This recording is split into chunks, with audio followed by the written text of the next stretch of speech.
Hello, everybody.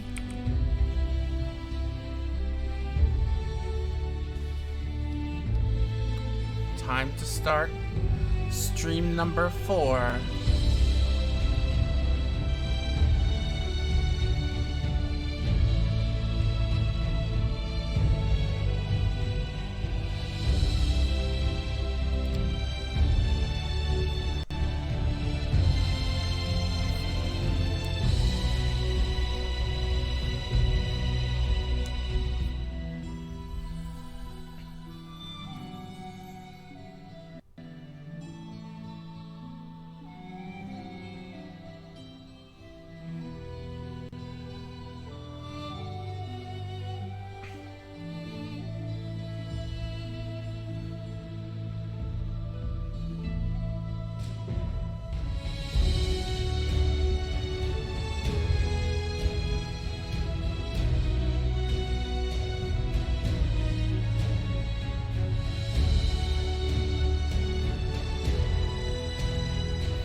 Here we go again with these loading screens.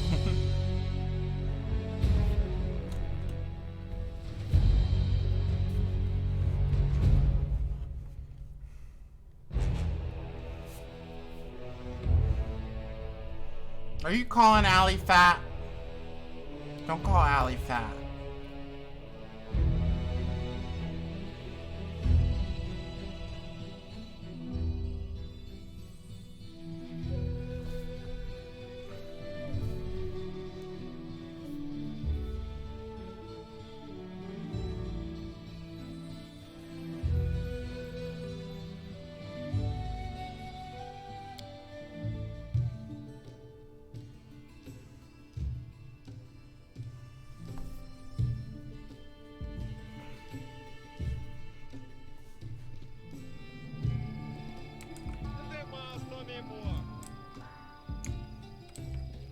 It is done.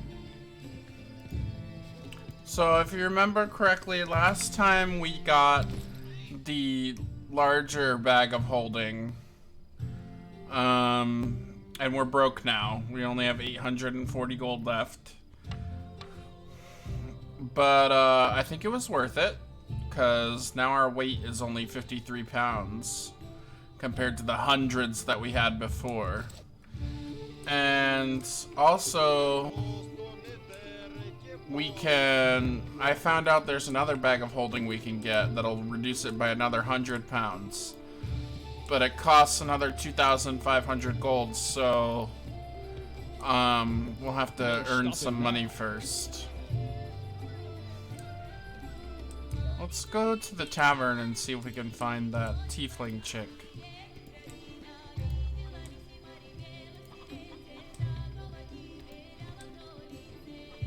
That's not the tavern, is it?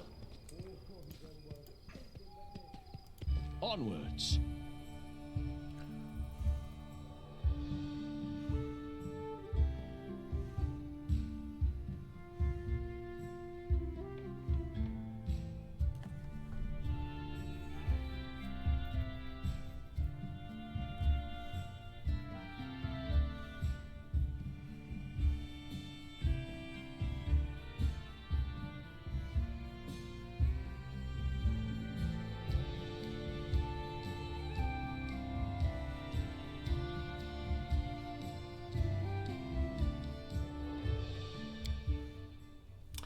Did I get lucky again today with the quality settings, or no?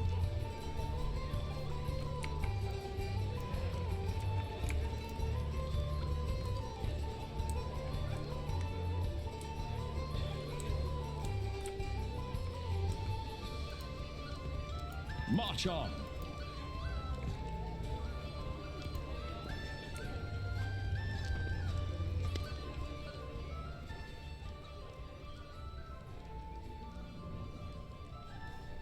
Cool.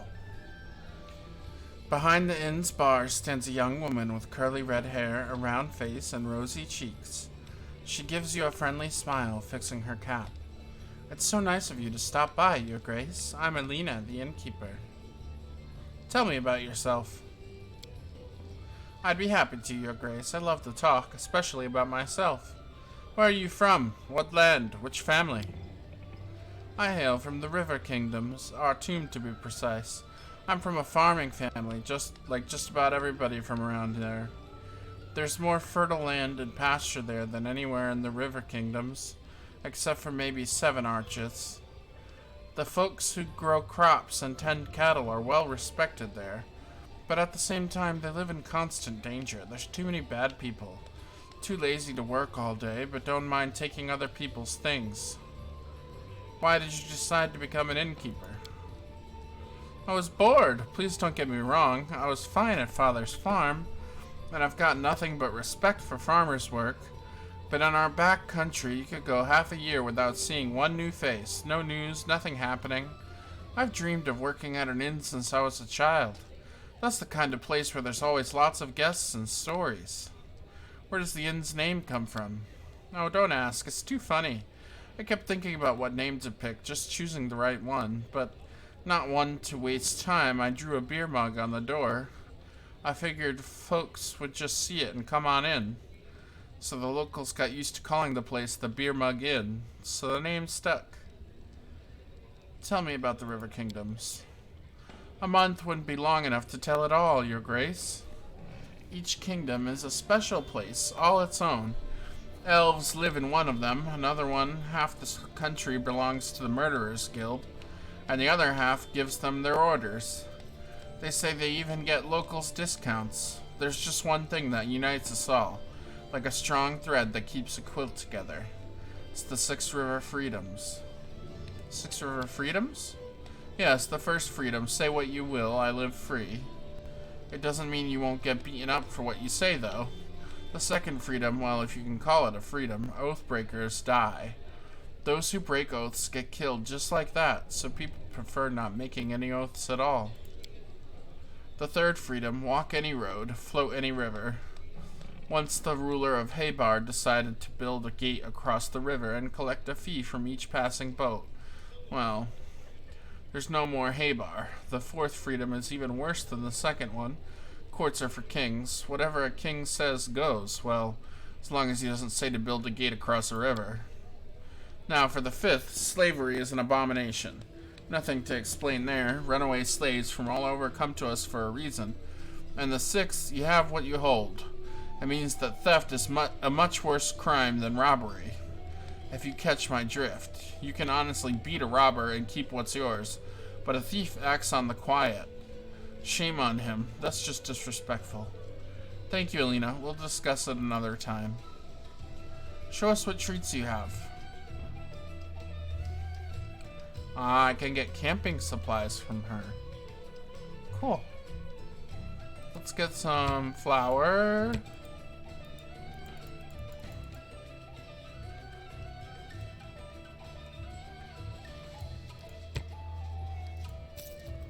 Oh, we already had flour. Eggs.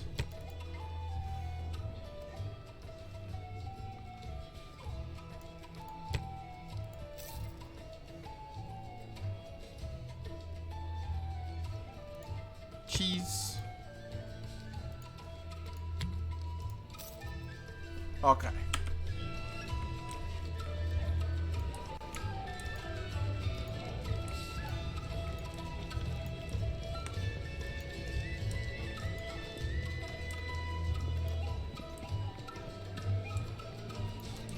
I don't see our buddy. Our tiefling friend.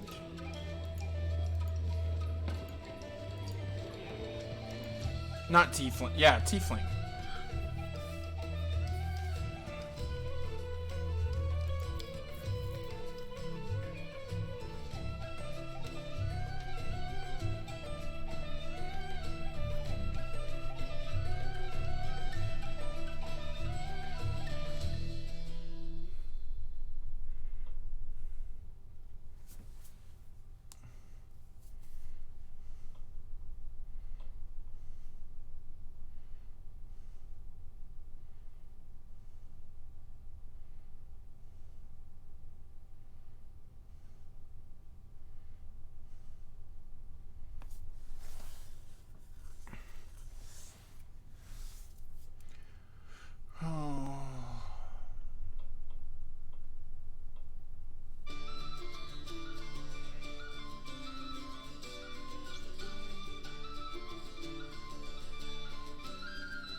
No stopping now.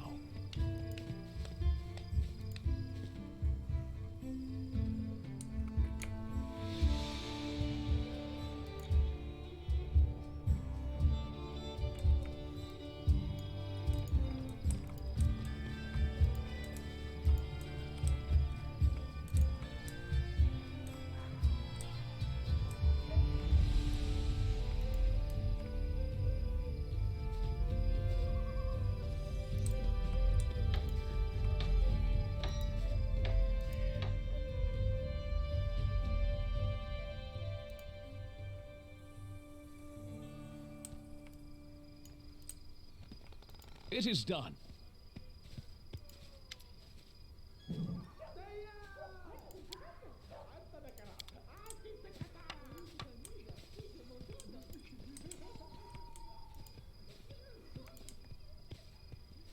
Follow me.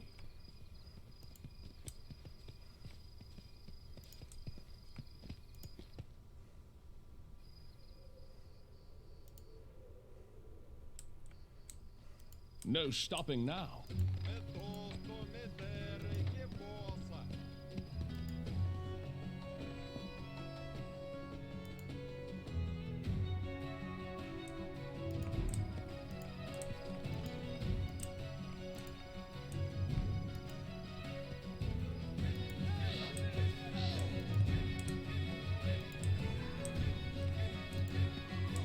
Yeah, I don't know where she is. I'm just gonna give up on her. I don't really care about her anyway.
Let's go take on this mage.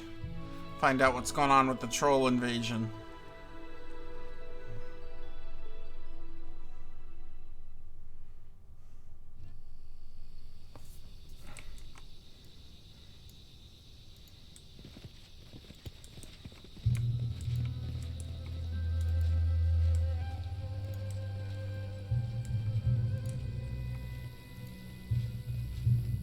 Onwards.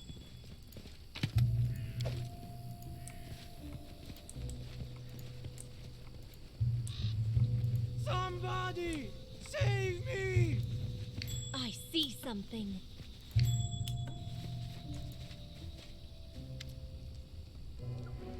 A barefoot young man in tattered clothes stands before you. His eyes dart about wildly, and his matted hair sticks up in dirty spikes. Help, help, the young man yells, even though you are right in front of him. Stop yelling or you'll regret it. Who are you? The man goes silent and stares at you, horrified. After a moment, he gulps loudly. I'm Wayne, he manages at last. His eyes are wide, so wide they look like they might fall out of his sockets. He's mad in the head. Let him rot. So, Wayne, what happened? Traitors. We're traitors. Leskin and me. Wayne waves his hand vaguely. As he relaxes, he starts to babble. We usually come to visit the local mage, bring him food, and he gives us magic trinkets in exchange. We last came a month ago, left him some supplies. We were riding back today, and we wanted to stop and pick up an order he promised to complete. Well, Leskin stayed to guard the cart while I went to the mage's house. This mage has a bunch of traps around his house. Scares off the trolls, you see? He even put a warning sign up by the road so people wouldn't get hurt. You just have to stick to the road. Trolls are stupid, can't read, so they get caught. But I didn't stick to the road. I thought I saw something glittering in the underbrush. Soon as I approached, boom! Suddenly I was flying upside down. Wayne lifts his hands sharply to mimic the blast. When I landed, I was too scared to move. So many traps around, I wouldn't survive a second. Boom. Cowards like this make me sick. He'd shit himself at the sight of a rabbit. So do you want to get back to the road? Wayne begins frantically nodding, then stops, thinks the matter over, and begins frantically shaking his head instead. We have to get him out of here. Let me talk to him. I'm sure I can calm him down.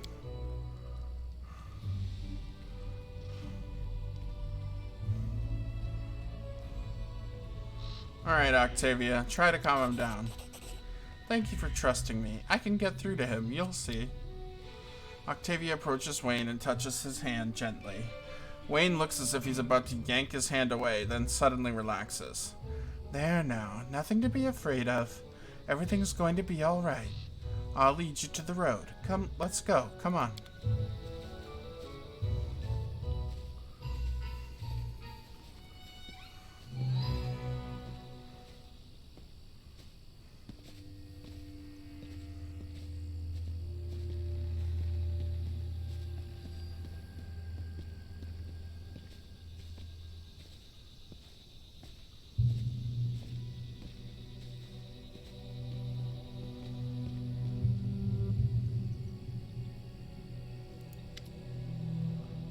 Thank you. Wayne's teeth are still chattering, but he seems to be focusing better. Thank you. You saved my life. You're welcome. I have nothing to give as a reward. I never made it to the mage's house after all, and now I never will. To hell with him. Wayne sighs. You'd best find Lexon. He's probably still waiting for me near the cart on the road. Tell him I'm on my way. He'll reward you. I'll keep that in mind. You can count on me.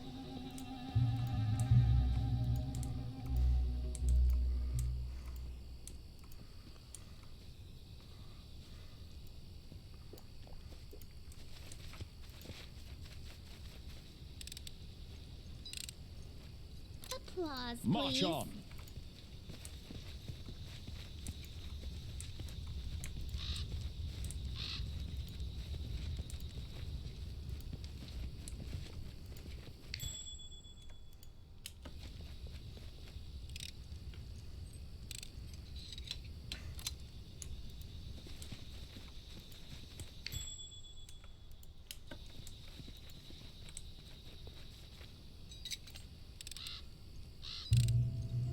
Can you make an epic pose? I need inspiration. Repent!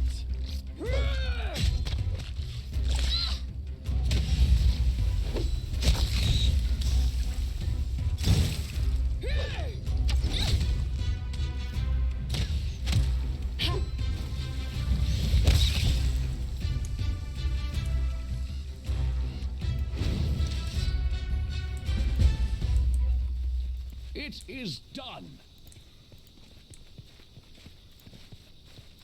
This can't be his house, right?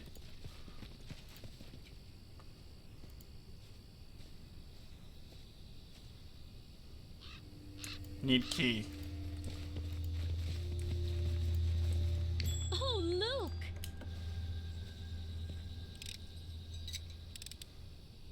Done and done.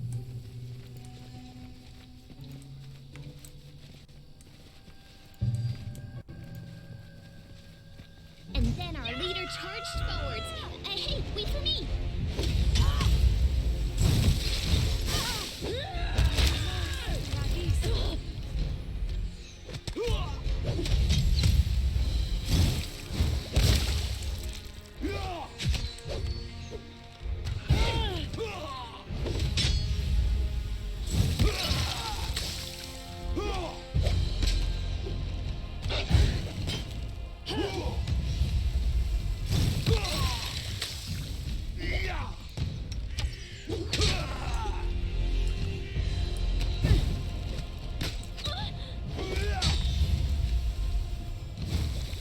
We can do it!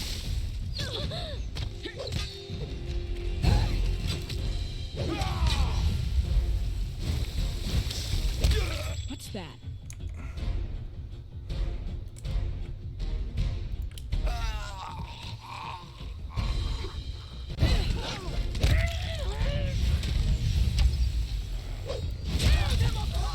You forced my hand.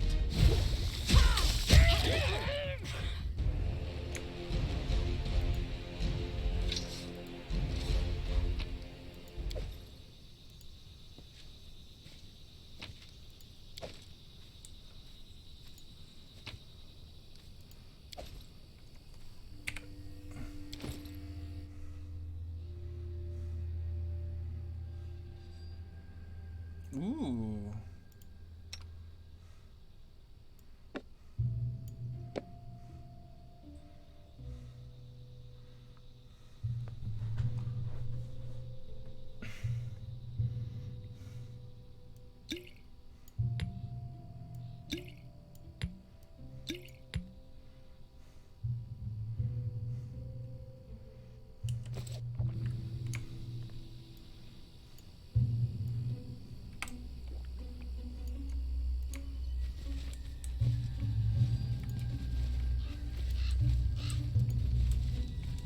No stopping now.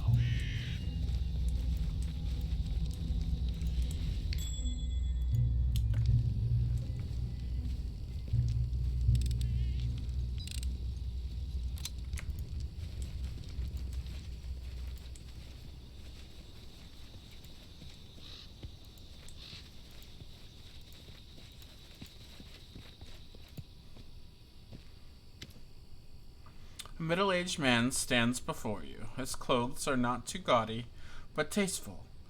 Despite living in the wilderness, he looks well-groomed, even dapper. His mustache is slick, and the nails on agile, soft hands are meticulously polished. What a pleasant surprise. Welcome, Your Grace. Would you like a cup of tea? Something stronger, perhaps? It's a great honor for a humble hermit entertaining such an important personage. Allow me to introduce myself. I am Bartholomew Delegado, at your service. How may I be of assistance? Do you know anything about the local trolls who are resistant to fire? I've never heard of anything like it. If this is true, I'll have to revise my defenses. Bartholomew suddenly goes silent, frowns, and closes his eyes.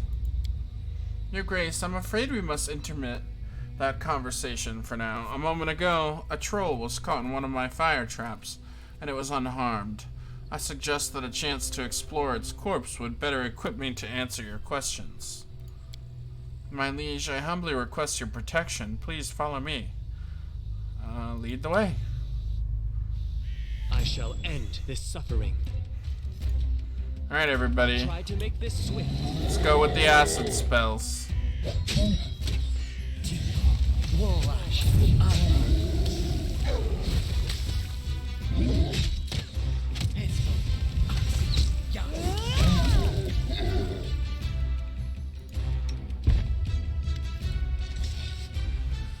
Bartholomew walks around the troll's corpse. At least they're still vulnerable to steel and acid. Now let's look into why this creature lost its respect for fire. Bartholomew recites an incantation and waves his hand over the troll's chest, then points at a specific spot on it. There, branded on the flesh, is a symbol of a blacksmith's hammer, encircled by thorn-studded vines. Whatever that is, that's the reason its flesh didn't burn. The wizard slowly makes an incision around the brand and then peels the flesh off, excising the brand completely. I must study this. Here's the key to my laboratory. Wait for me there. I'll join you soon enough. Without another word, Bartholomew whispers an incantation and vanishes.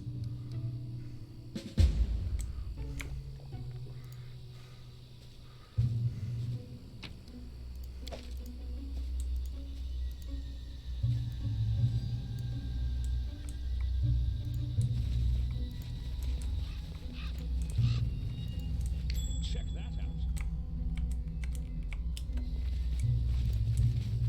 Follow me.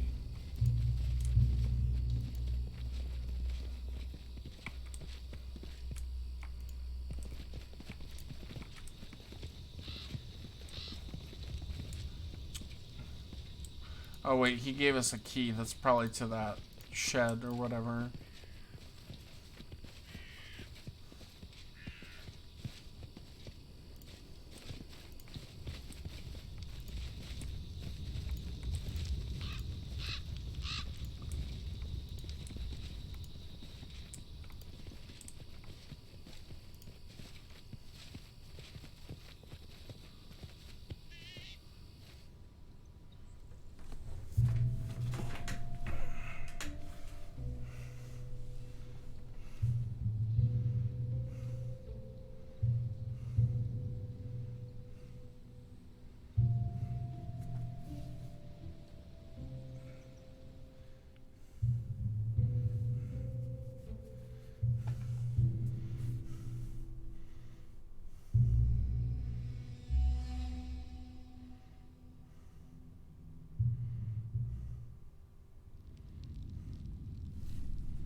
Onwards.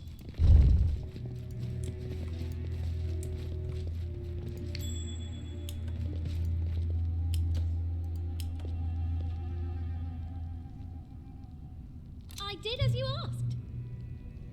I did as you asked.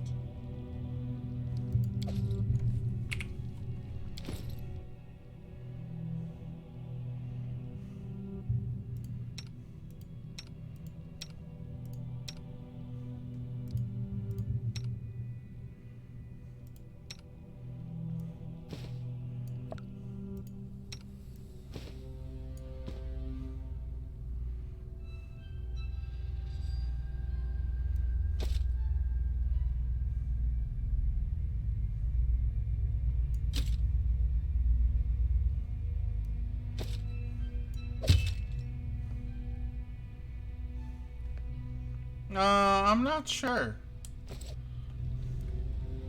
I think it was just trapped and she disarmed it. It was either trapped or locked.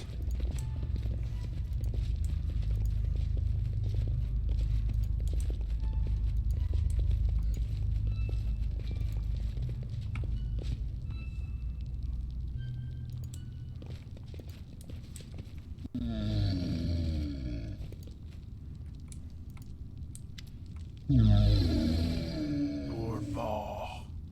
A hoarse croak comes from behind the bars.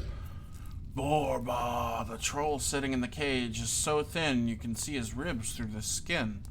Although you see no scars, his pelt is matted with dried blood, and his eyes are dull and unfocused. Various knives, saws, and bloody manacles scattered about leave little doubt about what this troll has suffered.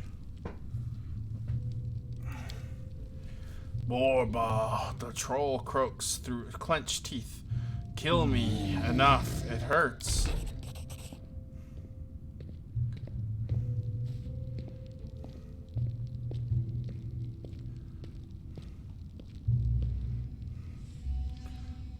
Bartholomew rushes into the laboratory, waving the sample of branded troll skin excitedly. It was simpler than I thought. This is just a simple spell of fire protection. Any competent wizard could cast it. The unusual element was the way the spell was applied. This wasn't cast by any human hand, though. Oh no, the brand was stamped on with some artifact, which would make it possible to make trolls fire-resistant in massive numbers. This is grave news for us all. My fire traps are useless now, and making acid traps will take time and resources. More importantly, for trolls to organize in such a way, there must be some greater intelligence operating behind the scenes, and if that's the case, the list of potential targets for a force that formidable is a short one. Bartholomew pauses, then begins to rummage through his lab. I promise you a reward, so please accept these acid wands. I'm afraid you may need them soon. First, explain to me why this troll is in your cage. Bartholomew's eyes light up. Oh yes, this is the greatest project of my career. I'm exploring the regenerative abilities of trolls in the hopes of passing them on to humans. Could you imagine the possibilities? Pain, senility, mutilations, even death itself defeated. No, you weren't concerned I acquired the troll illicitly, were you? Don't worry, I purchased it legally. I'm not some poacher out roaming the Baron's woods. I sometimes have trouble accepting laws that would protect lowlifes like him, but he is within his rights, unfortunately.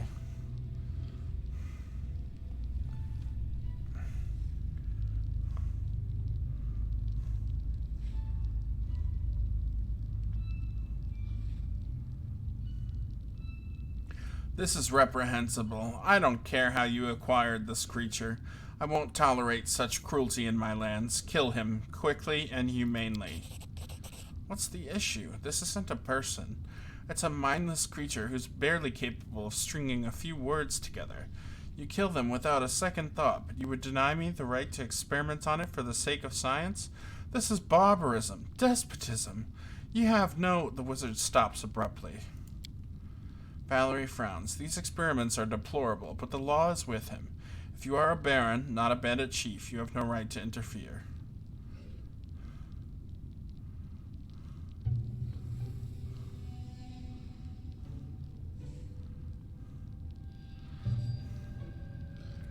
I'll let him continue his experiments, but only because you insist.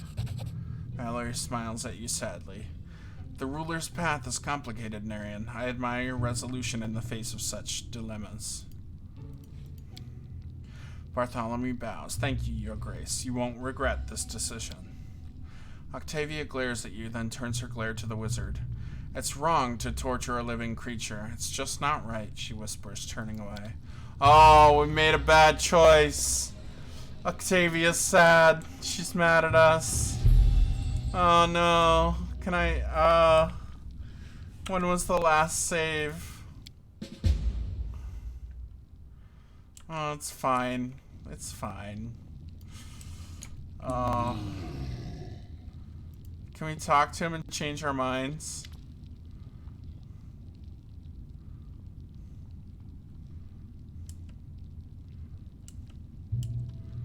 I think it'll be fine. I think it'll be alright.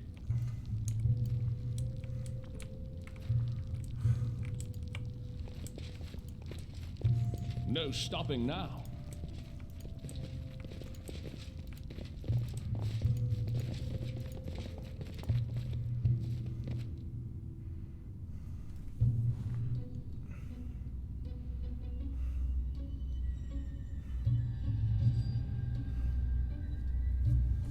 I need some water.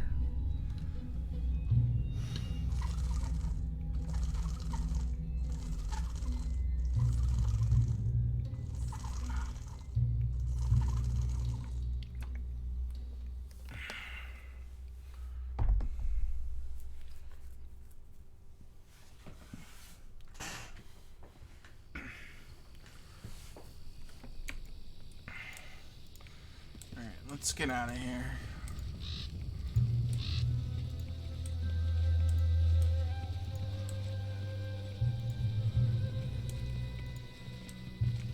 It is done.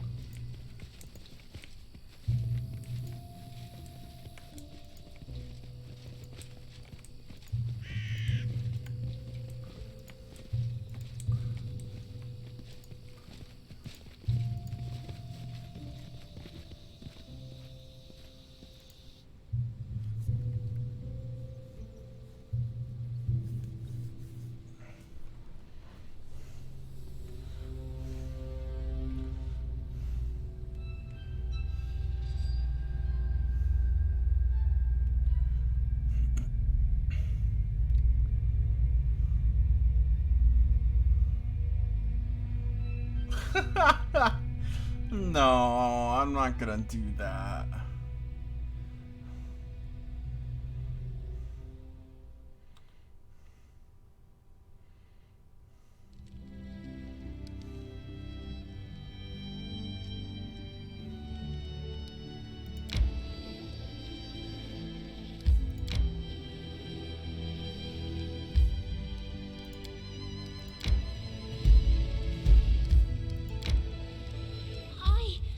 I need to catch my breath.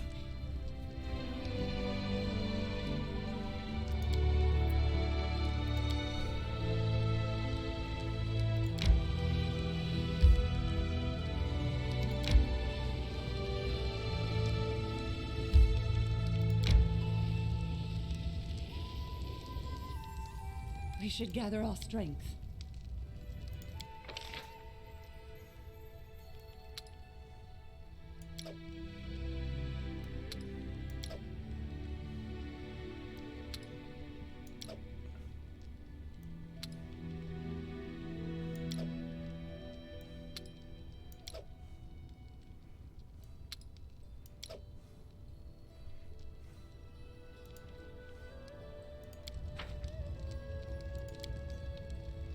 Everyone says brains aren't important for a lass.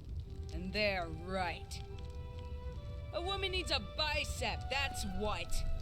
A whack in the face will make anyone respect you. That's right. Freaking Amiri.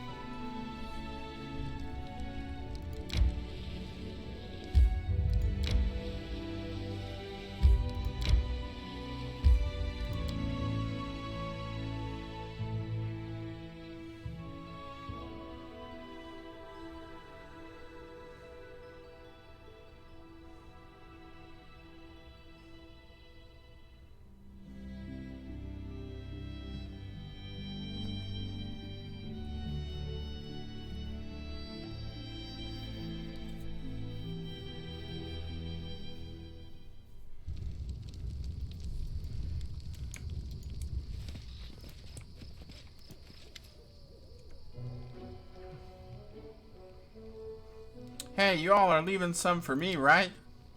Just stand lookout like you were told. The man's voice carries the weight of command.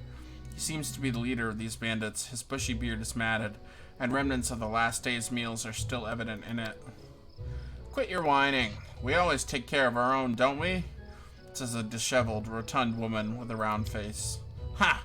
Right you are. Huh. When have we ever mistreated you, Shorty? The short, ratty man, whose filthy strands of hair do little to obscure his prominent bald spot, doesn't even try to watch the road. His eyes are locked to the sight of his companions rummaging through their most recent haul of obviously stolen loot.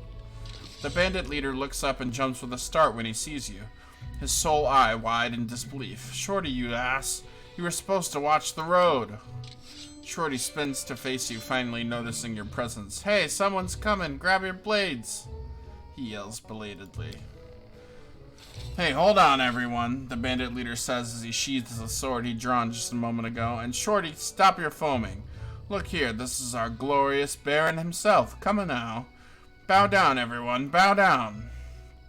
The bandit leader bows low, a smirk showing through his bushy beard. The rest of the bandits clumsily repeat the gesture, all except Shorty, who can only glance back and forth, unable to comprehend the situation. There's no place for bandits in my barony. What's that now? The bandit leader feigns surprise. Oh, there's been a place for us here before, but now it's up and disappeared?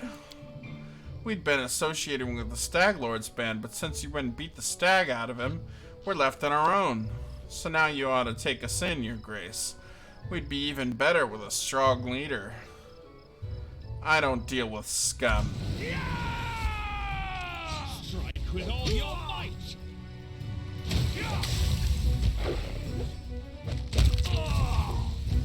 So it's come to this.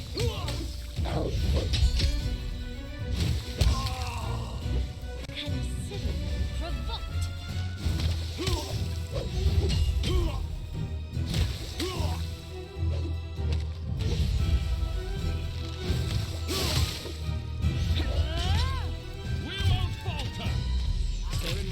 Be generous to them, for I am not.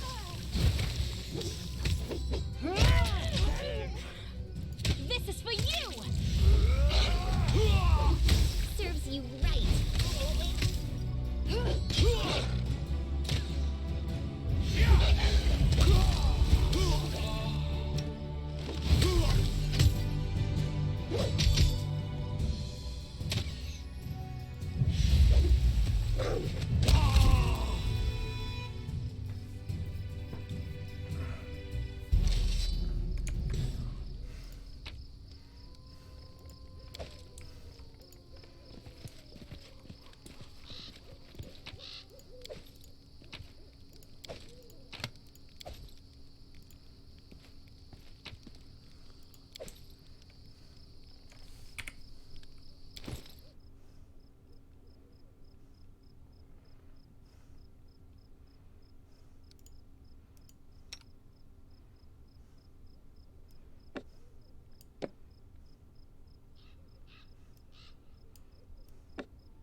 Okay, I need to look something up really fast, so give me 2 seconds, guys.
Okay, with this next thing, we will be officially caught up to...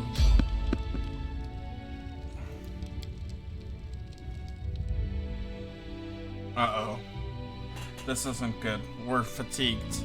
But with the next thing that I just looked up on how to do it because I forgot, after that we will be caught up to where I've played through the game, and it will become a blind playthrough from there on out.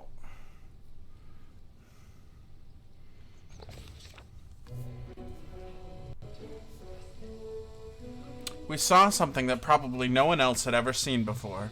Beside the blazing campfire stood a kobold who had wrapped himself in a worn-out elven robe. On the far side of the clearing, 3 enormous trolls shuffled their feet. Hesitating, the kobold stretched out his calloused paws and with immense gravity hissed and mumbled incomprehensibly. We could barely even guess at what all this meant. We carefully snuck closer.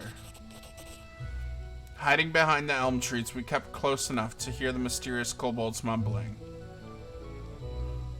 We tried translating their gibberish anyway. You, the kobold hissed, pointing at the biggest troll. You were taken into the tribe by the chieftain himself, by Hargolka. Hearing the chieftain's name, the troll froze, and the kobold continued his violent hissing. Why? You do not deserve this! Coward! Disgrace! Tartuk, the great kobold, give brand to you! The kobold spat on the ground.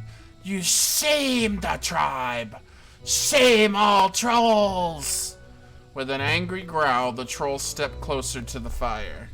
The kobold stretched his arms toward the troll, his sleeves still on fire. Flames! Flames! Flames! The kobold hissed, menacingly in common. Flames! Flames! Flames! The trolls replied in their own tongue. The brave troll stepped closer to the campfire. We couldn't imagine a more opportune time to strike.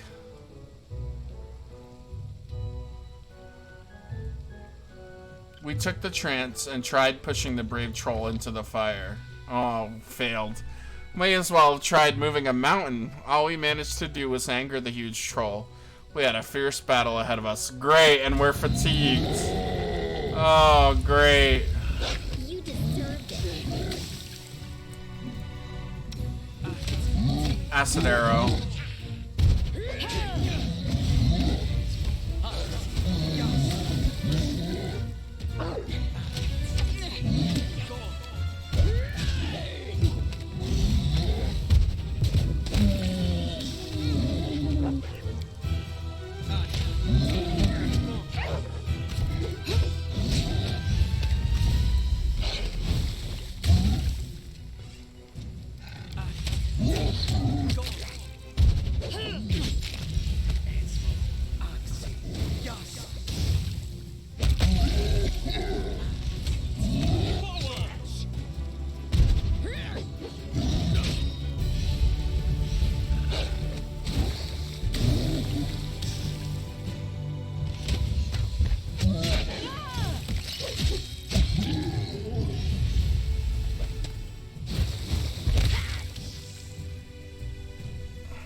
Your sword is so amazing. I could never have imagined someone wielding such a huge blade. Right? I took it from a frost giant as a trophy. I slaughtered so many of them giants with it. Now when they hear my name, they shit their pants. Oh, Amiri, you're so charming.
breath. The Stolen Lands are a very strange place. There is so much injustice and pain here. But then there is honor, pride, valor, forgiveness, and atonement. Everything twisted up in a tight ball.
I think who do we want to replace on our team? Because I think I want this guy on my team when I get him. He's an alchemist, so he can blow people up and stuff. And I think maybe I'll replace Lindsay. Either Lindsay or Amiri.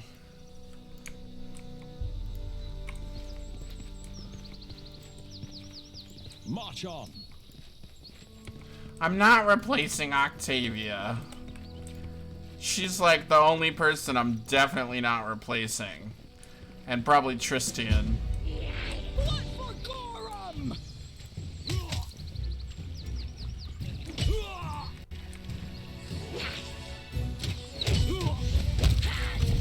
Repent!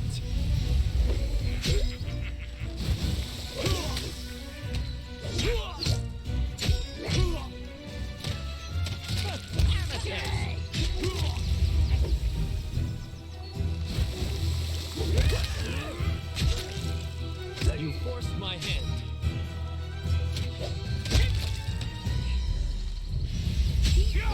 I don't think one interaction is gonna ruin my chances with her. Any last wishes?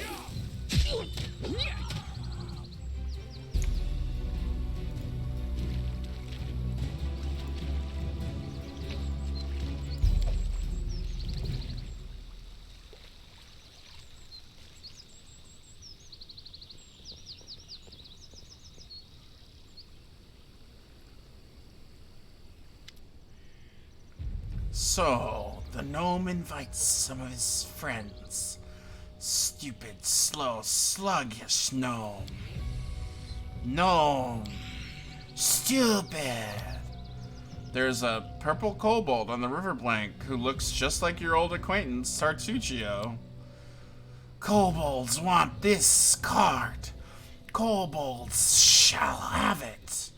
The horse skull hides most of the kobold's face, but you see his vicious eyes glinting through the empty sockets, staring at you. By orders of myself, the glorious King Tartuk. The kobold pounds his chest with his fists. Tartuk, King! The head of the gnome expedition wipes his brow and glares at the kobold.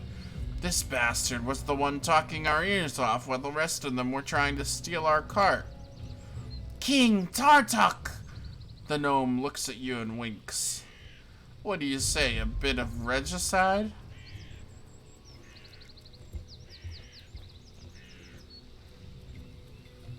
Attack. I've killed you once and I'll be happy to do it again. How dare you speak like that to King? Kobolds, attack!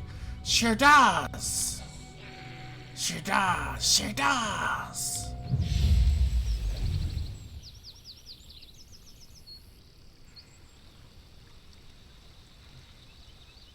Charge! I'll fight if I have to.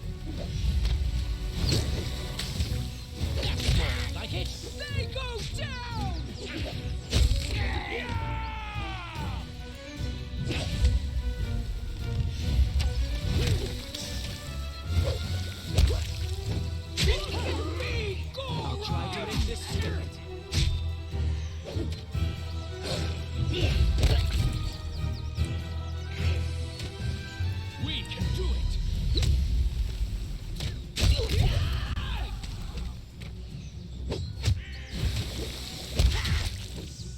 You can't stop me.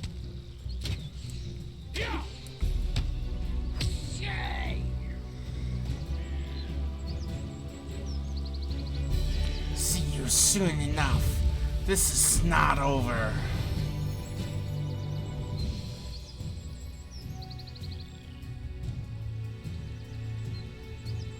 Won't be over till you're dead. Again.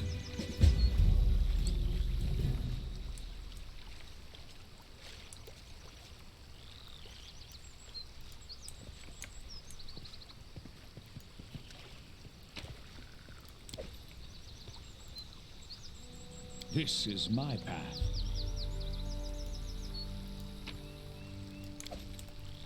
No stopping now.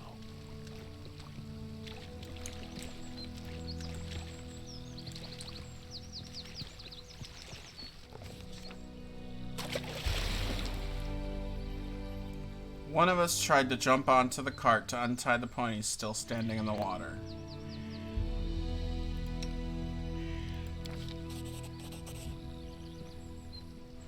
Octavia nimbly climbed onto the roof of the cart and carefully crawled toward the ponies hitched up at the riverbank.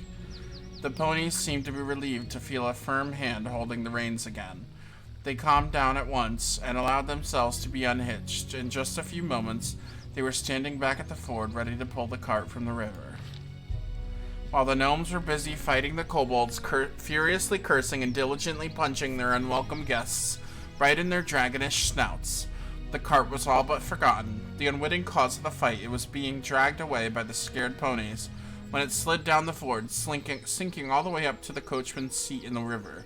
This was where the Skunk River flows into the Tuskwater, and the current becomes excessively spiteful. Cold, stubborn, and turbulent, having taken hold of the gnome's cart, the Skunk River must have decided to drag it down amid all the commotion, but it was caught in the act. The surviving gnomes, led by the head of the gnome expedition, an extremely loud and crabby fellow, but not without some managerial talent, were able to catch the cart before it floated away. Faces red and grunting from the strain, they struggled to keep it from drowning entirely. "Why are you just standing around? Go on, help them!" The head of the gnome expedition was visibly dissatisfied as he shouted. Gathering our strength, we began pulling the cart from the river. "If you're certain you're ready, then let's do it. But be careful. Imagine the cart's full of gold or ale or some other thing you couldn't bear to lose." Valerie frowned. "Better you should trust in our dignity than our greed, Sir Gnome." The gnome rolls his eyes. "For God's sake, whatever, just pull the cart." We tried to pull the cart out. The cart creaked and cracked, sounding as though it were sobbing. The boards strained against the combined stress of the water's pull, against everyone trying to pull the cart ashore. Unfortunately for the cart, both sides were of equal strength. Something had to be done, or the poor cart would be torn to pieces. The exhausted ponies had worked themselves up into a lather, and foam covered the bits in their teeth. The Baron tried to calm and reassure them. "Oh no!" After resisting our efforts for a while, the cart finally began to give. Squelching loudly in the mud, it jerked forward, and as the head of the gnome expedition opened his mouth out to let out a victory cry, but that sly snake of a river decided that if she couldn't have her trophy, no one would. Instead of riding out on the ford, the cart began to lean, then slowly, almost magnificently, fell on its side. The scream of triumph only made it halfway before sticking in the gnome's throat. "Son of a troll!" The perplexed gnome gazed on as his collection of boxes, packages, and bags slowly floated away. That gaze then came to rest on us. "Well then, thank you, travelers, for your oh-so-invaluable help."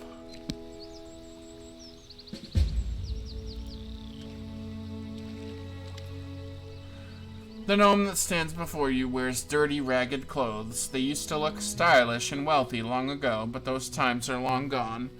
His black hair is matted. A deep, fresh scratch crosses his cheek. Despite of this rather pathetic look, The gnome behaves with inner dignity and even manages to maintain a superior manner. Jubilos Nartropple, a humble servant to no one. Oh, too bad your grace proved to not be capable enough to save my cart. Well, one shouldn't expect a faster reaction from a baron himself. After all, it's common knowledge that titled persons usually hire a bunch of advisors to do all the thinking for them. So, they must have some other bunch to jump in the rivers and save carts. By the way, it's a shame no one organized a greeting party when such a famous and popular person as myself arrived to your capital. I wasn't expecting a red carpet covered with rose petals, but you could at least have sent ahead some delegation. Oh, at least some of my servants are still alive. Do you know how much it costs to train a proper servant? Jubilos jabbers too fast, never stopping even to take a breath. You can see he's piled up some emotions and just needs to get them out of his system. Sounds like your servants are nothing but tools to you. Truly, with masters like that, being a servant is not much of an improvement over being a slave. What's this then? Run along, little girl. The grown-ups are talking. So, you're not only arrogant, but a boorish swine as well. Why am I not surprised at all?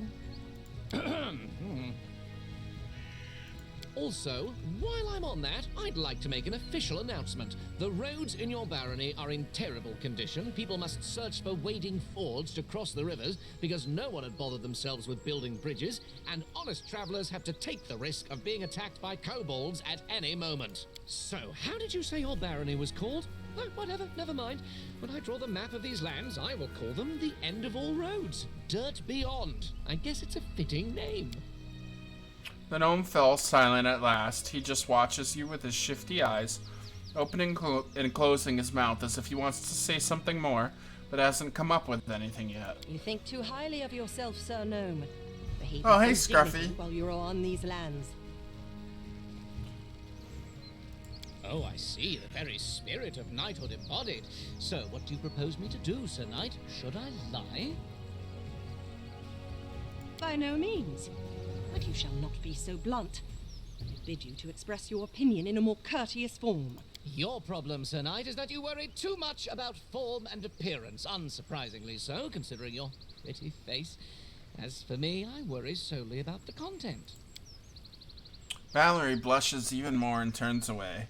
It seems to you that the gnome has stepped on her toes. For someone who values content so highly, you seem pretty quick to make superficial judgments. Oh, is that so? I would deem it necessary to inform you that... Please, don't waste your words and time on this buffoon, especially because of me. Valerie nods to you with a slight smile, indicating her appreciation for your aid. You said you were famous, but I don't know you. What are you famous for? That was either a stupid and offensive joke or a case of total ignorance. The latter, I hope. I'm famous as a traveler, a cartographer, an alchemist, and a journalist. The students of all the major universities study the world using my maps. My articles for different journals are well known everywhere, from Andorran to Brevoy. You've definitely read some issues of National Alchemy, haven't you? Culinary Almanac of the Inner Sea? Or the most scandalous one, The Independence, describing benefits and drawbacks of governments and regimes in different states? Didn't read any of these? Oh, well, don't answer that. I don't want to spoil my impression of your barony. It's spoiled enough already. It would be hard for me to write at least something positive otherwise. Wait, the Jubilos Narthrapple? Author of the 14.5 eulogies to Pitax? Oh my! Every student in the Academy of Grand Arts devoured your books, especially after King Aravetti banned them, tried you in absentia, and sentenced you to death. I see at least someone in this shabby barony has at least a rudimentary education. Yeah, I They hope you're got them in doing such well. a dubious establishment as the Pitax Academy of Grand Arts. I was expelled for irreverence. Ah, is this so? Well, if it is true, then you just might not be beyond hope. How do you know I am a I've baron? already told you I visited your capital some time ago. Weren't you listening to me? And I'm used to being greeted by officials when I arrive to settlements of at least some importance. The glory of myself and my exploits usually precedes me, and officials usually prefer to be on good terms with me. I didn't know you'd come. Yes, you're right. I should have remembered that your lands are in the middle of nowhere, and you don't get updates on important things in time.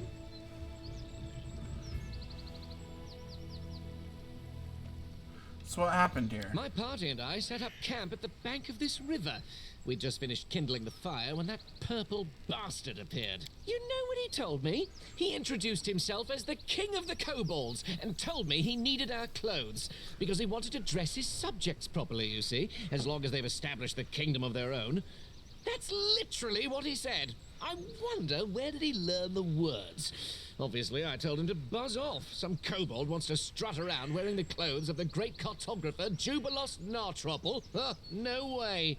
So I've been explaining my position to him, being rather eloquent too, suggesting he and his so-called kingdom might as well fall into the deepest sinkhole.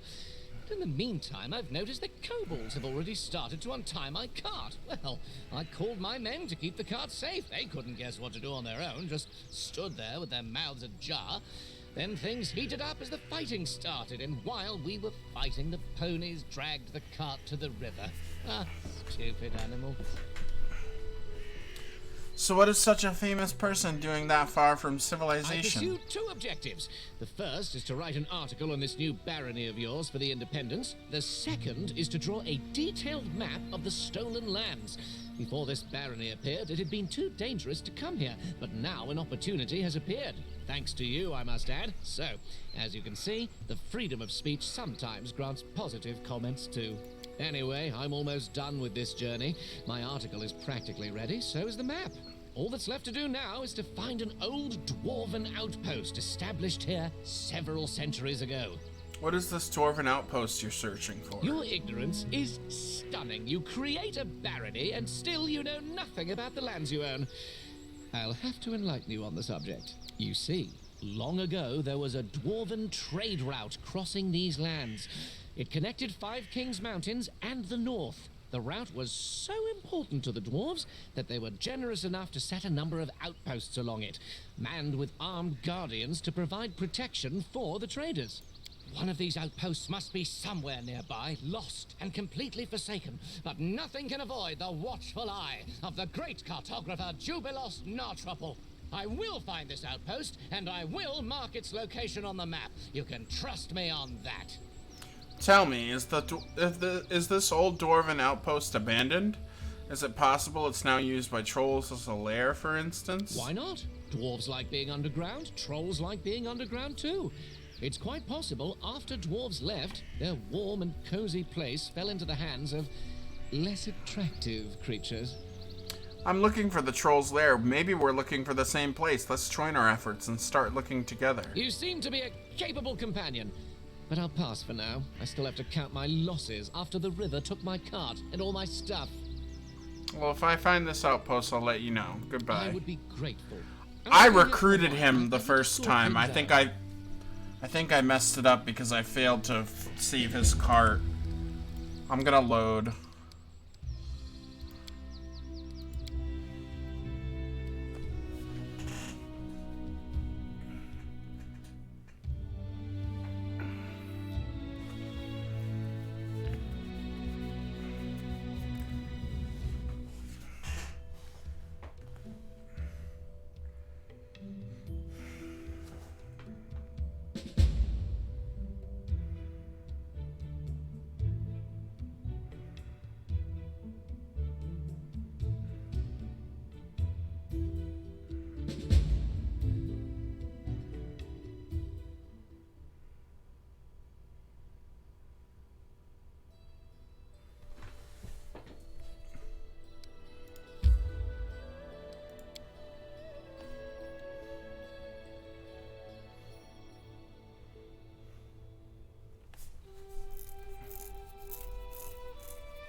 It is done.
shall end this suffering.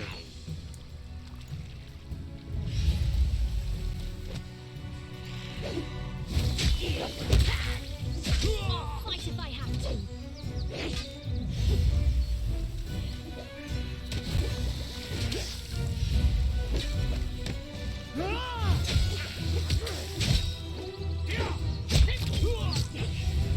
You can't stop me. Consider me provoked. This is for you.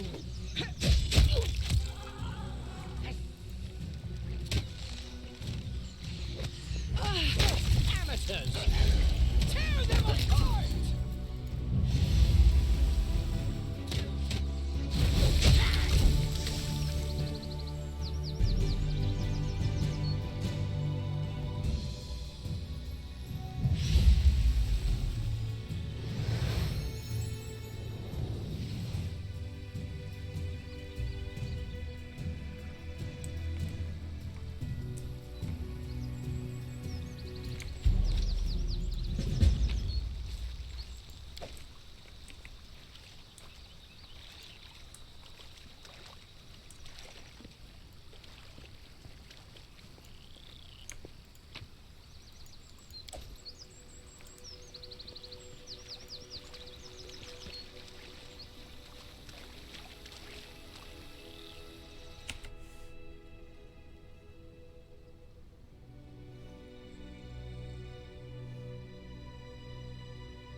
Cool, we did it that time.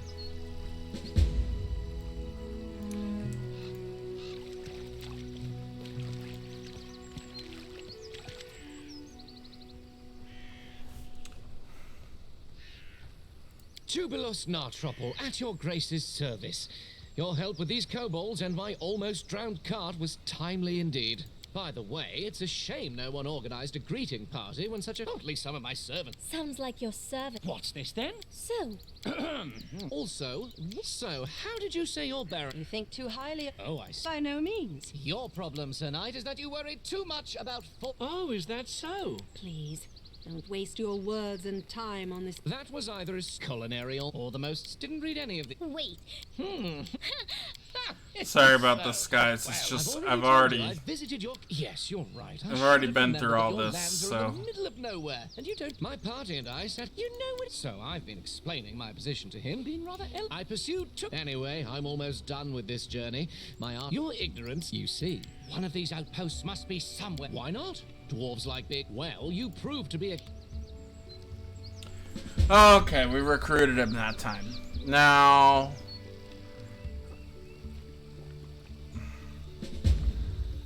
who do we want to get rid of for him? Lindsay or Amiri?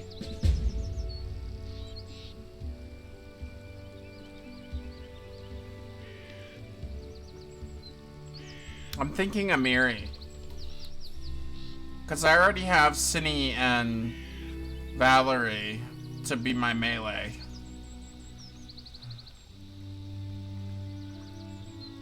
I know Amiri hits hard, but I think 2 mages and an archer with an alchemist will be more than enough damage without Amiri.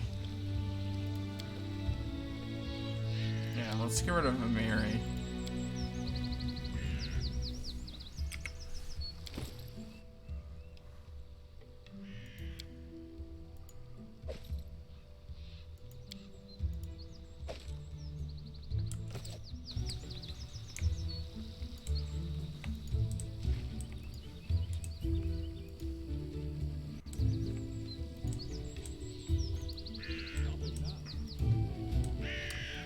think he can be our treasurer, so let's go back to the camp. Or not camp, but the barony.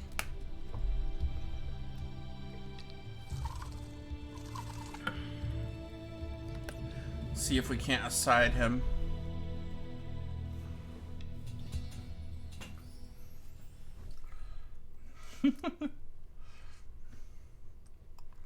That would suck.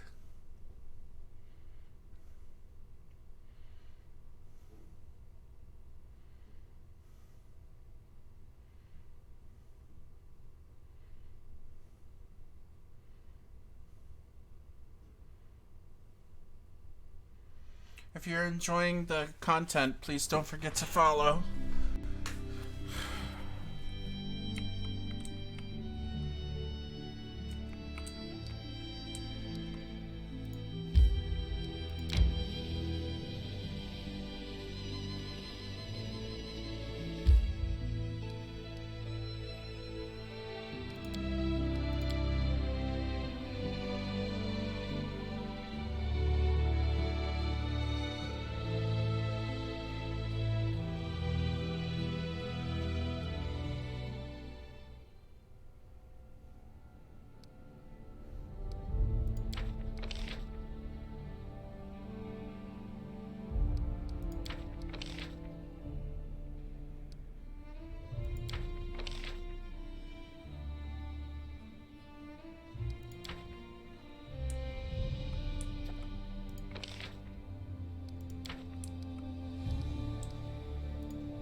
Your Grace, we are victorious. We fought off the spider invasion and defeated the strange triad who led them.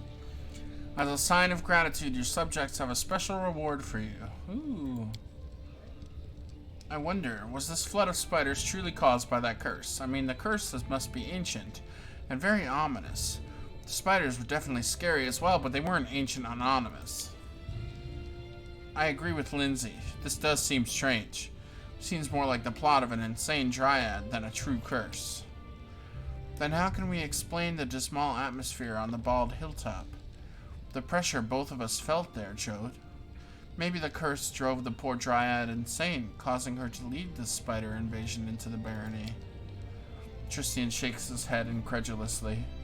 In any case, I have alarming news. As soon as the spider invasion was over, I visited the bald hilltop again. It's grown quiet once more and just as gloomy as before. I don't think the curse is broken, just laying low, like a monster that rests before it feeds again.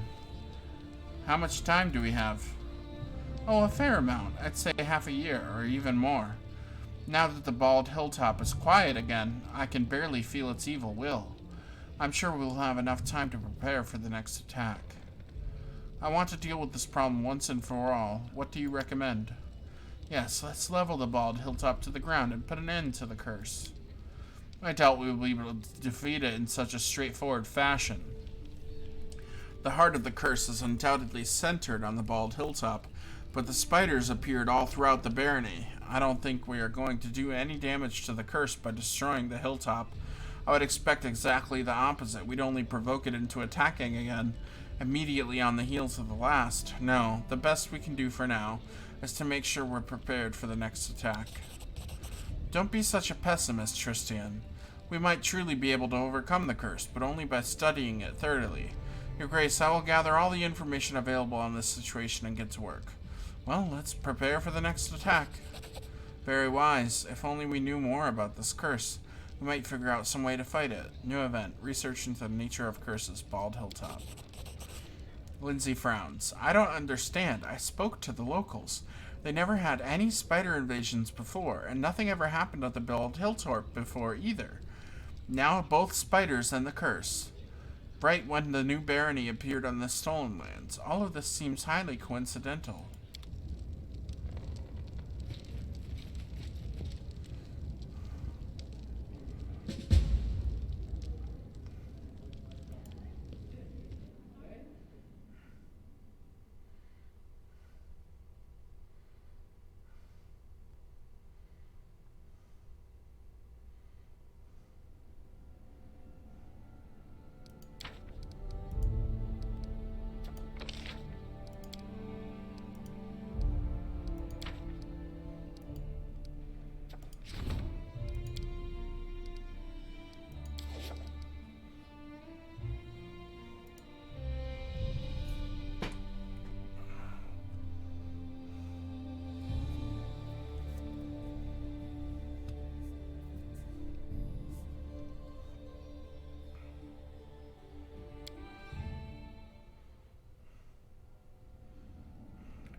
Need to catch my breath.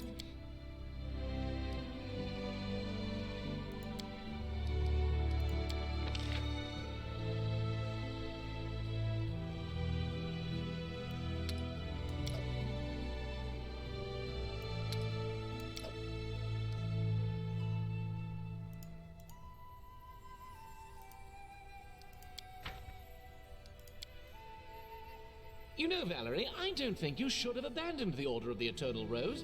Paladins of Shellin value beauty over intellect. You would belong there. I don't like your tone, gnome. I may not be as smart as you, but I can tell a compliment from mockery.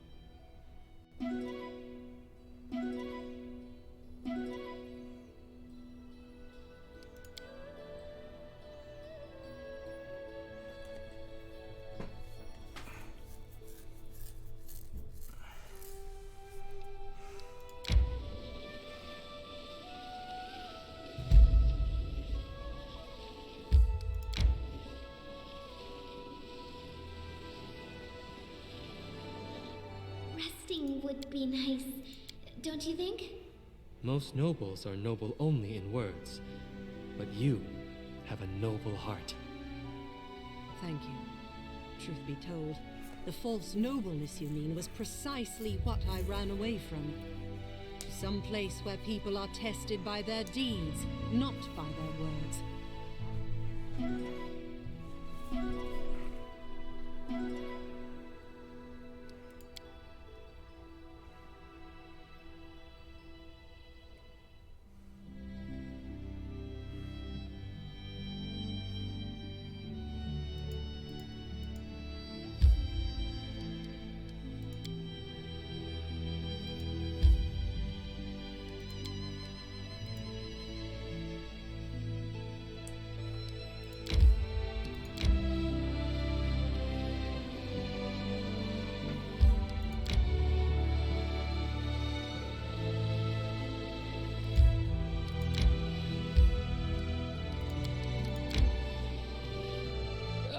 Time to get some rest, isn't it?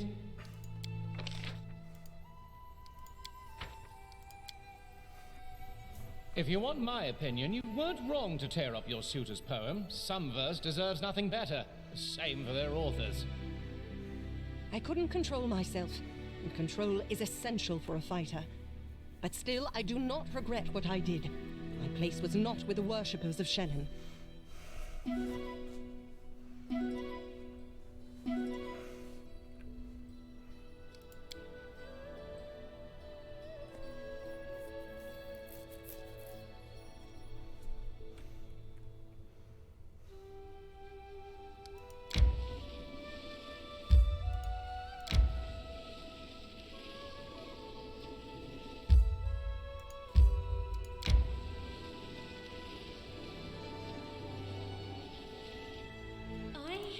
Need to catch my breath.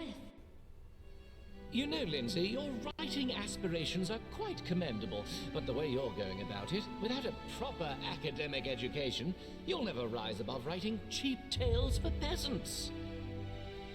I've seen this academic education of yours.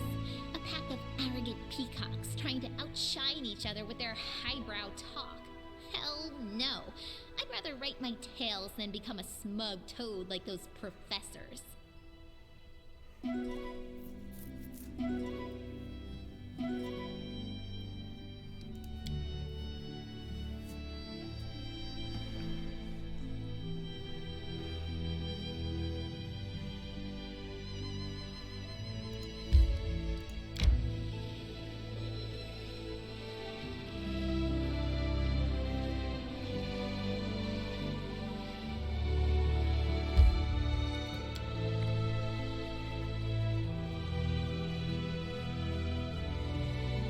With that reward we got for the spider event or whatever, we should be able to get the other bag of holding. So that's why I'm coming up to Oleg's trading post.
Yeah, I'm just trying to sell some stuff.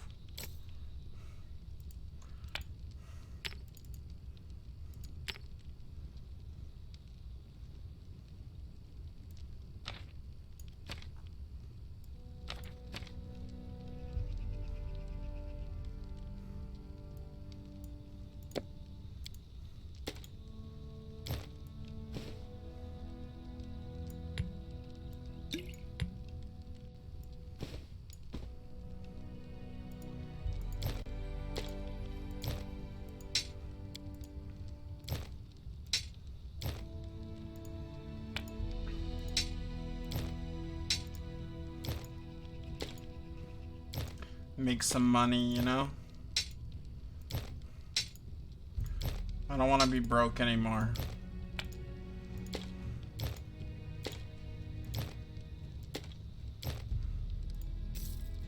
There we go, 13K. But we're gonna lose 2.5 of that.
Yeah, we're doing a lot better now.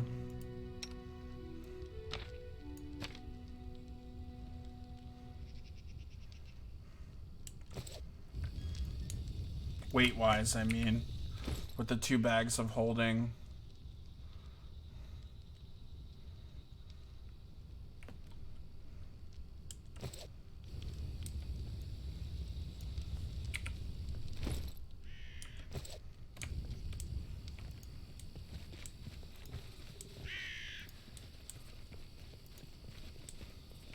Onwards.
Alright, everybody, I'm gonna take a quick break to refill my water bottle, use the restroom, and take a quick stretch break, so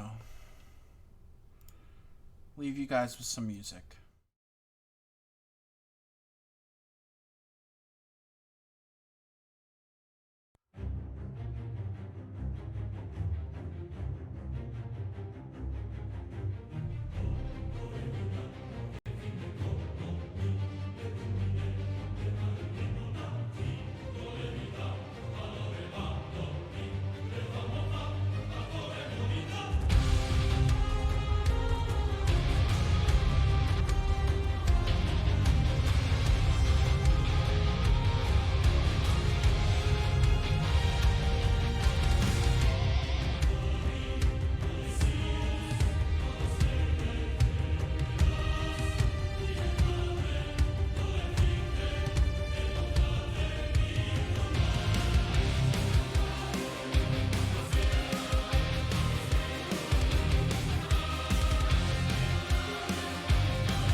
Okay, we're back.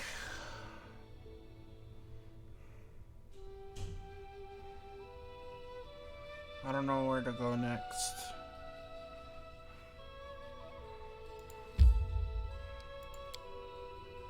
Oh, hey, Rook. It's going well, thanks. How you doing?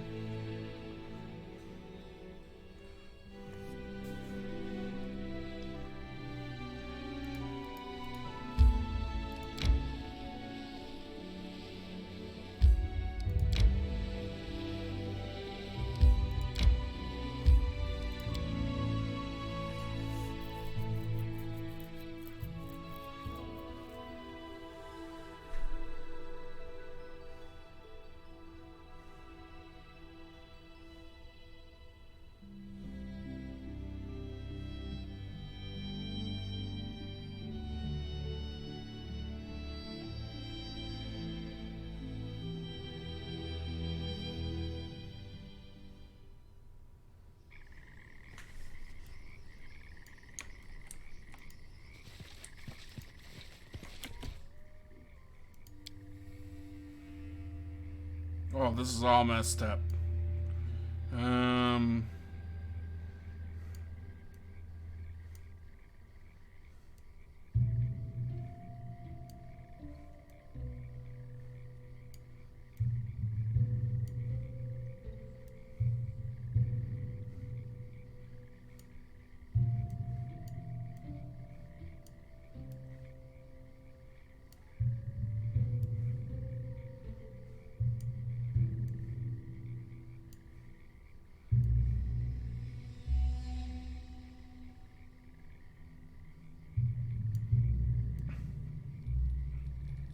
Sorry, we just got some new party members, so I kind of have to rearrange my formation a little bit because we got this new guy.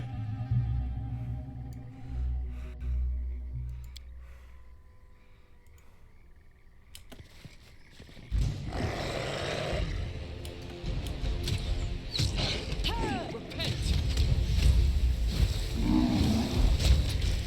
A clever ploy. Ha! Primitives.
Serves you right.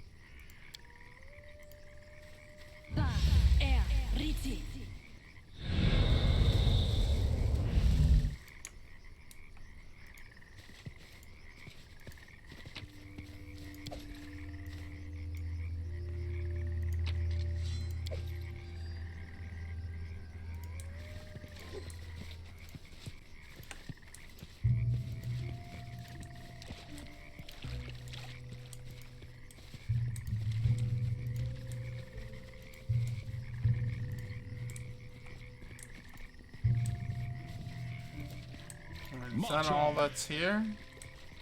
Nothing else?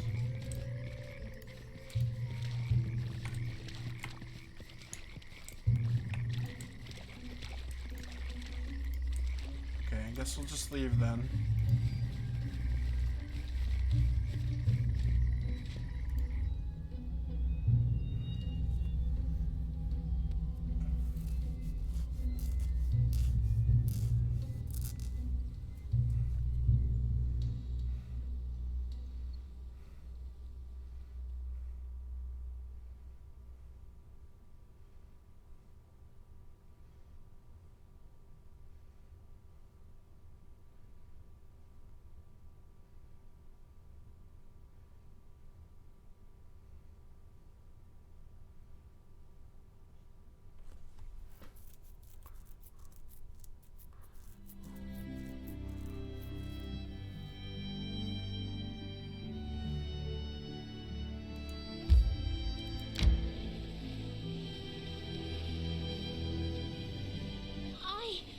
I need to catch my breath.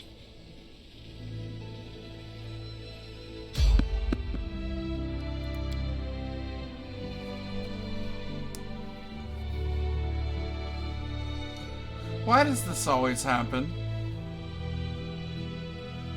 Where I'm fatigued and I get into an encounter.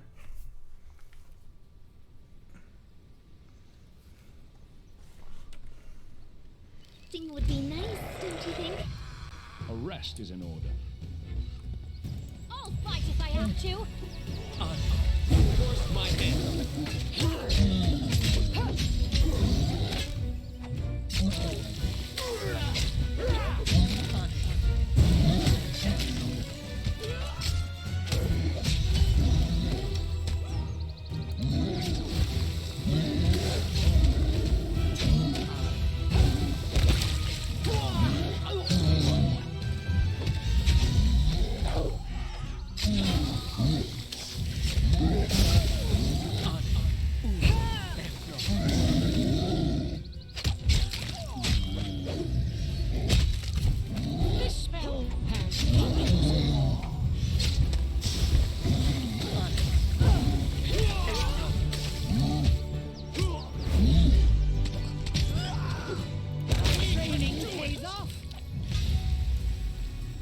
You can't stop me. Consider provoked. Strike with all your might!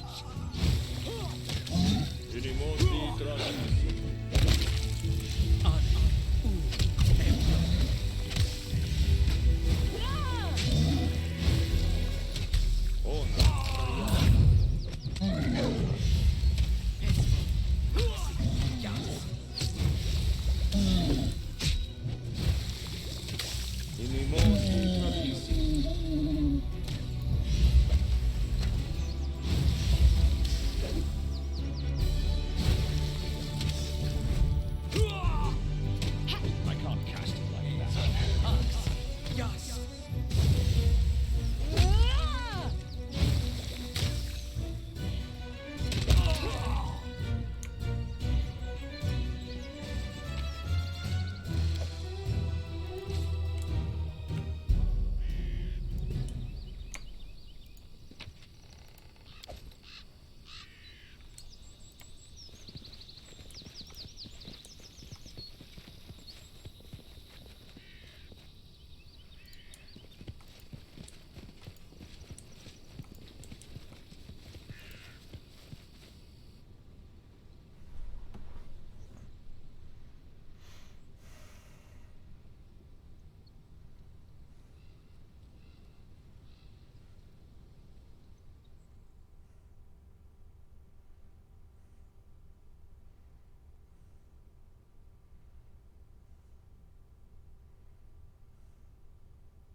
Resting would be nice, don't you think? I respect your faith, but I can't agree with it. An atrocity is an atrocity, and it cannot be fixed with repentance. Everyone must pay for their misdeeds. Of course they must. He who truly repents will do everything in their power to repair the harm he's done. That is his only path.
No stopping now.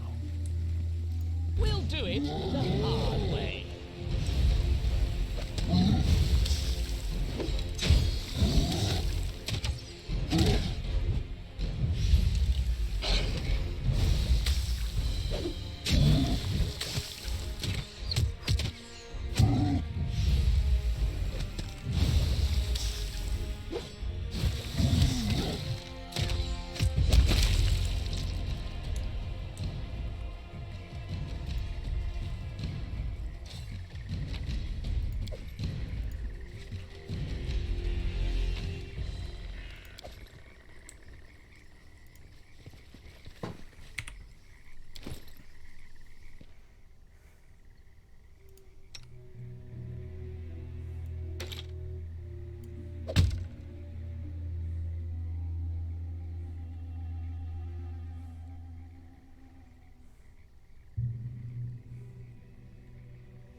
It is done.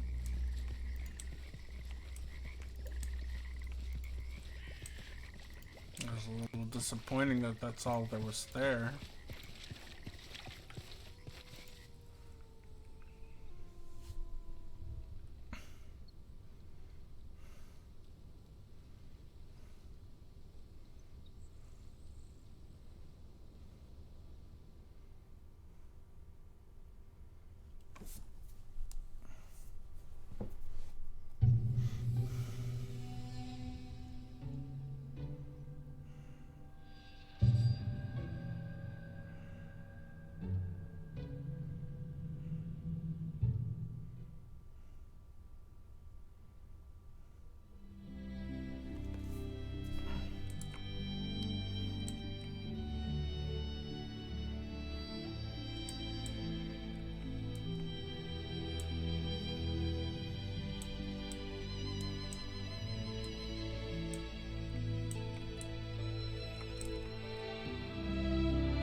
catch my breath.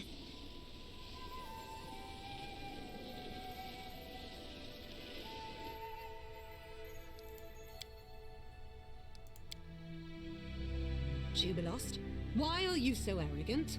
Our party has a commander, and it's not you. Because there's more knowledge in my head than in all of yours combined. Of course I do as our leader says, but don't expect me to keep my opinions to myself about what we should do.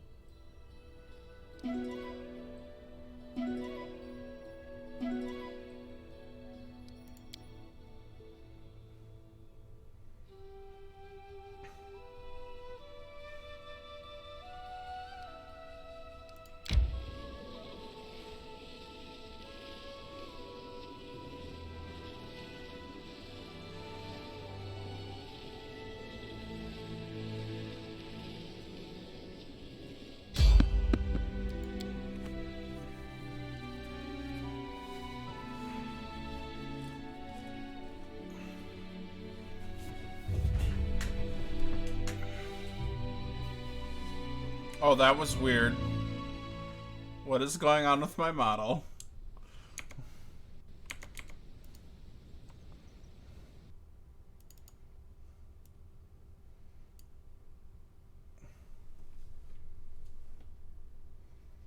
Okay, there we go. That was really weird.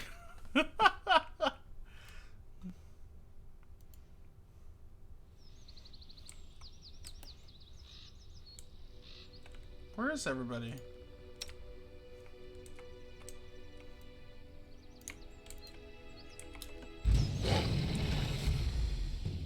Will they ever learn?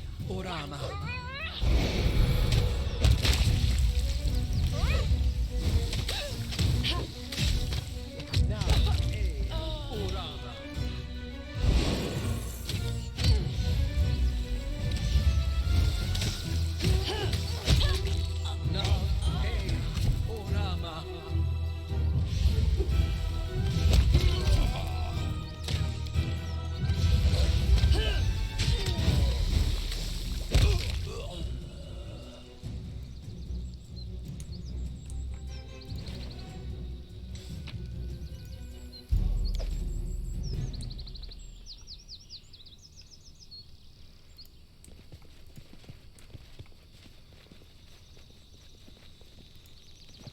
Follow me.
May we have a moment of Time to respite? get some rest, isn't it?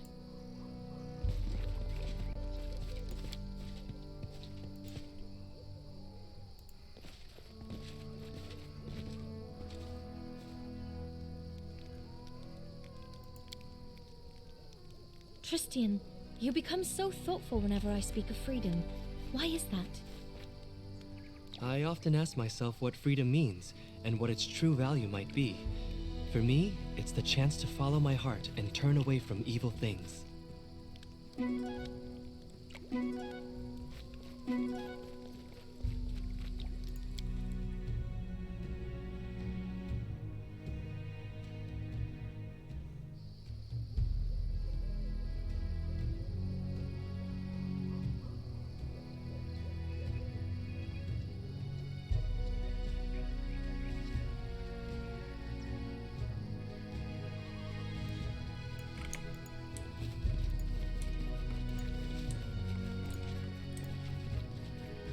A fine use of my talents.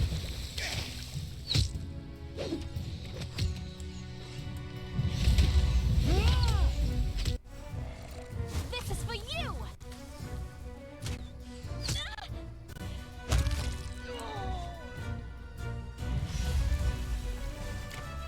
A clever ploy.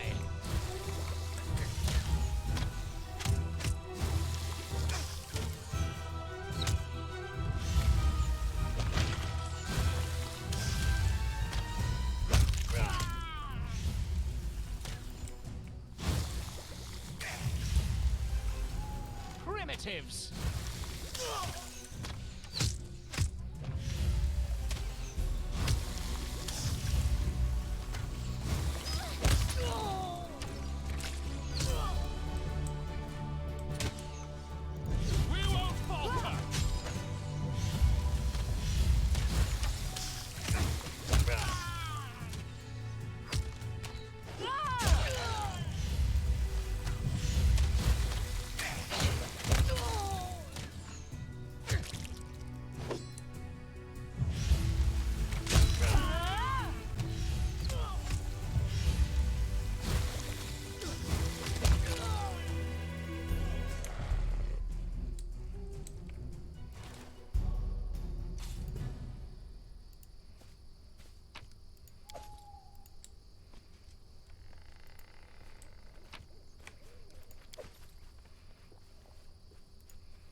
Jod Kapkin is too hard on himself.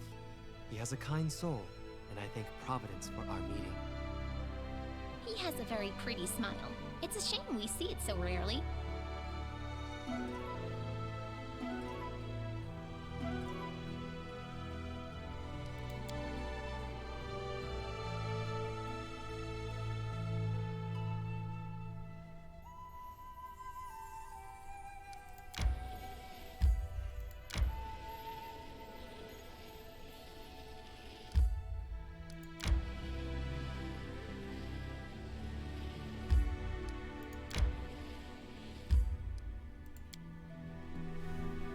Oh no, I'm not supposed to do this without a Miri.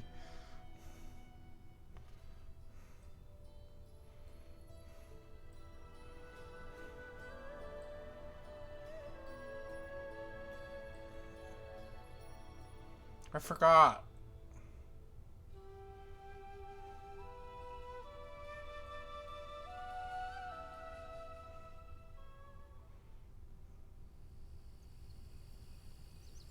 Oh, she's here. Okay.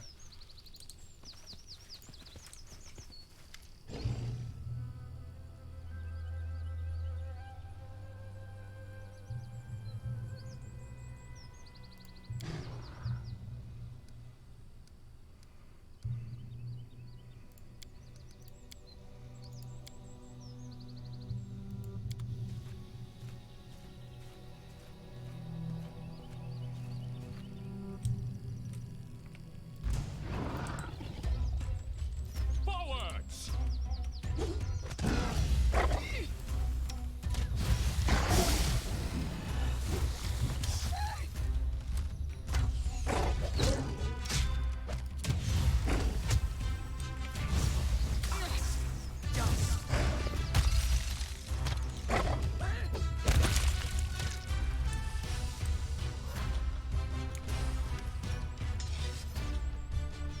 Ha! One more down. Amiri kicks the remains of the monster with her boot and thrusts her chest out proudly.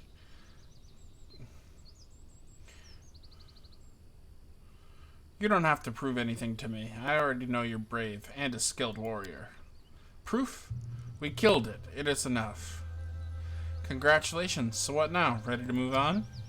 Hunt new monsters? Ha! Was born ready.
hungry. When we stop?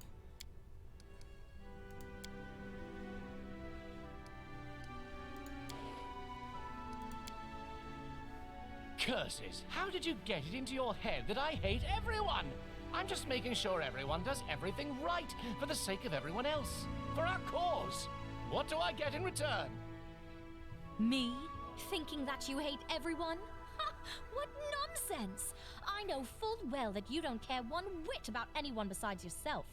And you couldn't care less about our cause. You just like to point out people's mistakes so you can feel superior.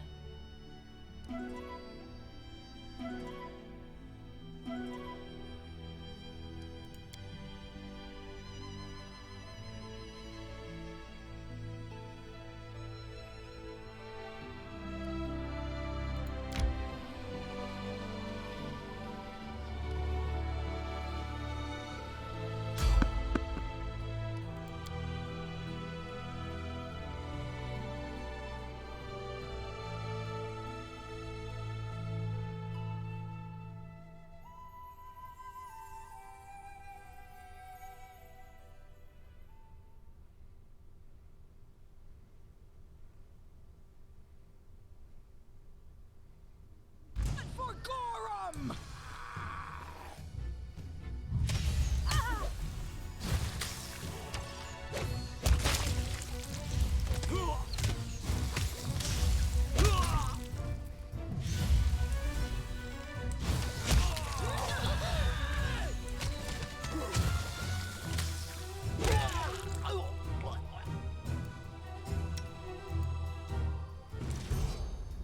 Head on.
Need to catch my breath.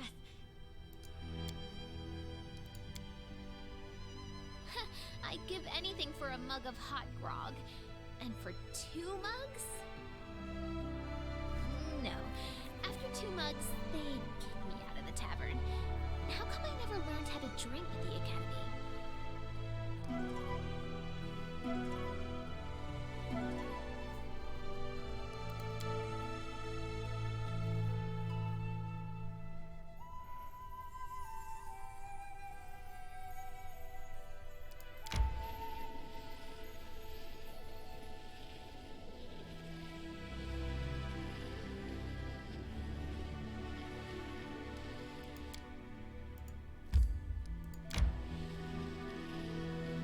May we have a moment of respite? When I talk about slavery and freedom, you get that face, like I saw on the other slaves. But you've never been in shackles, have you? Each of us is shackled in our own way. Some shackles are just harder to see than others. That was deep.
The man before you reeks of vanity. His black hair is curled, styled, and generously waxed. From the hair atop his head to the points of his mustache, his cheeks and forehead are powdered white, giving him a pallid look. His hand rests casually on the golden hilt of his rapier. As he approaches, a mean, sly smile appears on his face, clearly practiced and prepared in advance. Ah, the ruler of this barony, I am flattered by your attention. Sir Stefano Mosconi of Pitax, at your service. What brings a Pitaxian noble to my barony? I was just traveling back home to glorious Pitax after paying a visit to Restov, all in service to King Castruccio Iravetti. I thought I might take a day to visit the capital of Pitax's bold new neighbor. Sir Stefano sniffs, then grins. I must say, I really should have spared myself the trouble. It's hardly worth seeing.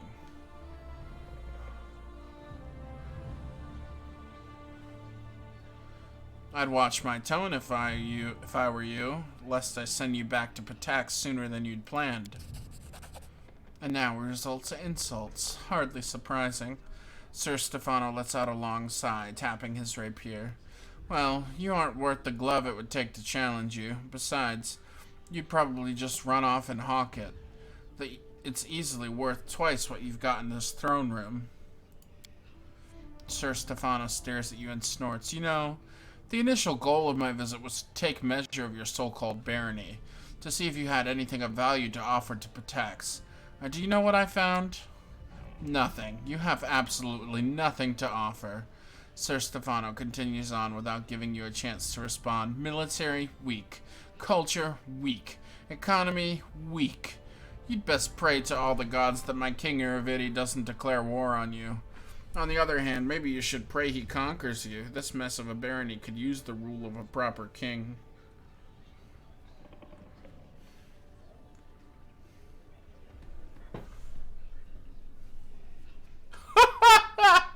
Sir Stefano, please be frank with me. Have you ever had the pleasure of being acquainted with the hooves of a jackass? Other than your own feet, I mean.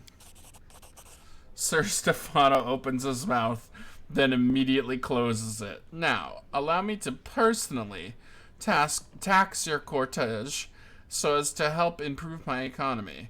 And as taxes are especially high this year, I do hope you'll be able to pay. The punishment for failure to pay is imprisonment. Sir Stefano, furious, starts to speak. My king will not stand for... Ah, yes, King Iravetti. Worry not. I'll be sure I send him a melancholic missive relaying news of your tragic fate. What? My tragic fate?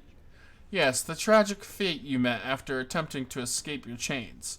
Now, if there's nothing more, I'd suggest you go replaster your face with whatever makeup you've been using.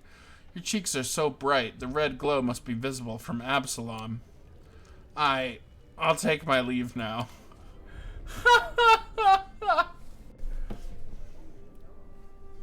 That was great. The hooves of a jackass, your own feet. A peasant woman, her face soaked with tears, approaches you quickly. Oh, your grace, woe is me.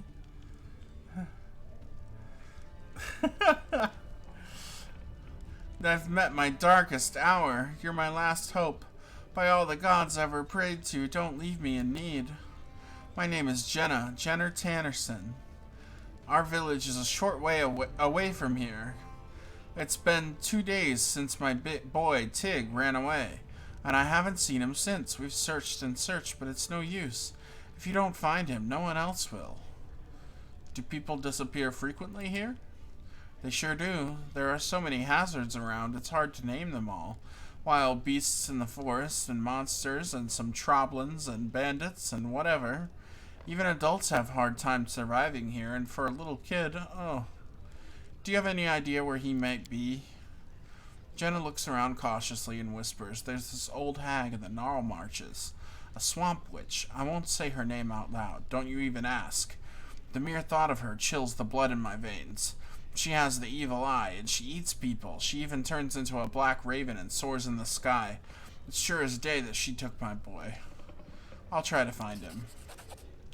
Oh, your grace, thank you so much. I'll be praying to Aristil to grant you long life. If there's any news, I'll be nearby in the tavern.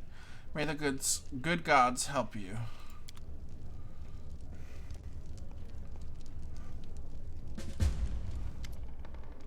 Your grace, Keston's face looks worried and fearful. Your grace, ill news from the Gnarl Marches. Again. There were already many trolls there, but now people are afraid to leave their houses. The wilds are said to be swarming with them. The hunters were the first ones to notice. Then came the merchants, delivering packages and foods to outskirts of the barony. Now there are more and more reports of trolls attacking villages. At first I took the reports for gossip, thought it was just the fear talking. But a local group of merchants recently reported that most of the trolls seem to be lurking around the house of one of Bartholomew Delgado, an odd mage living out in the wilds all by himself.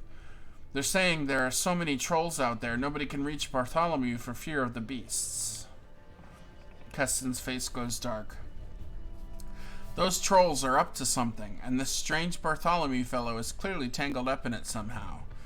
If the wizard's gotten some idea in his head to conspire with the trolls, we should make the first move and hit them with a preemptive strike. However, if the trolls are coming for him rather than to him, Keston sighs, it would be an enormous help if you could pay a visit to Bartholomew and figure out what's going on. I recommend haste. If nothing is done soon, there may be a grisly fate in store for your subjects.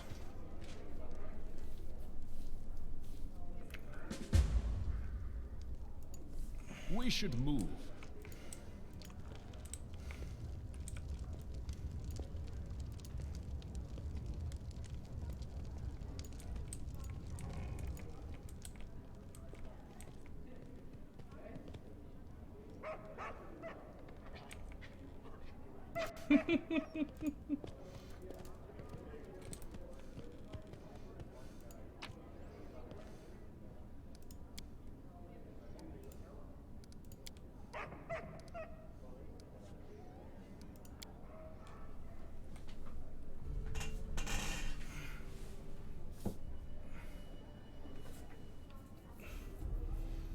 Is that a Dragon Age reference?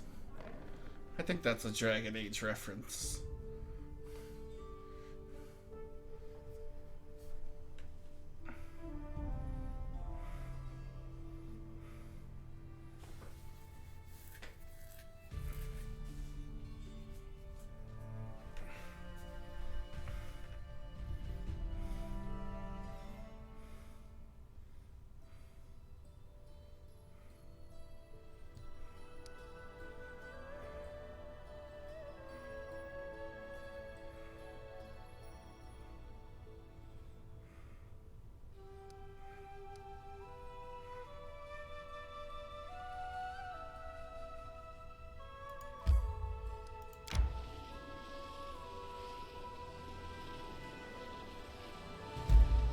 last is in order.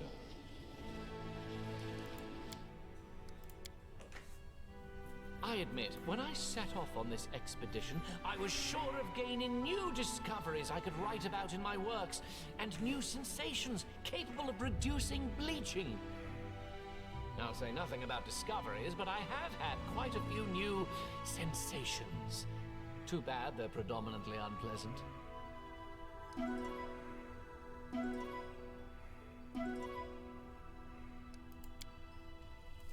I'm gonna be learning polymorph later, and I'm gonna be polymorphing my wolf into a dragon, just so you know.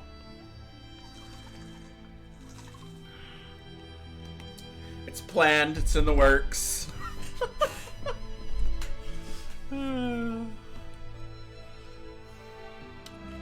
Missed opportunity. I should have named the wolf Morrigan, or what's her name, Flemeth.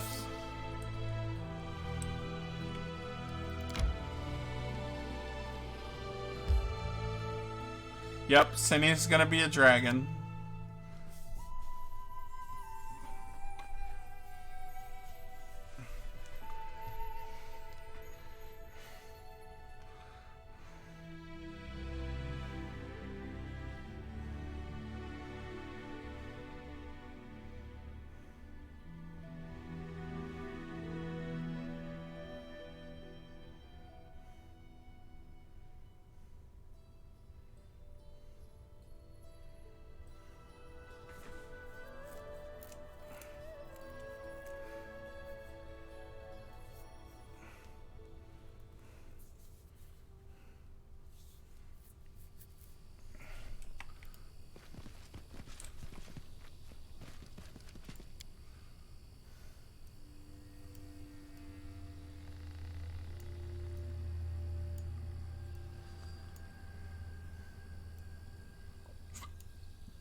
Can you make an epic pose? I need inspiration.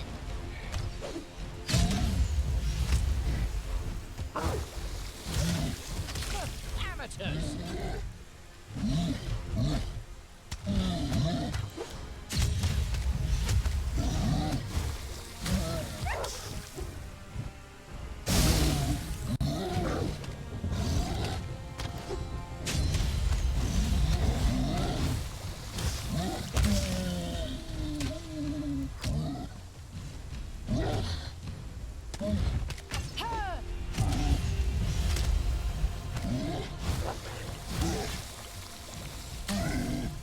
You deserved it.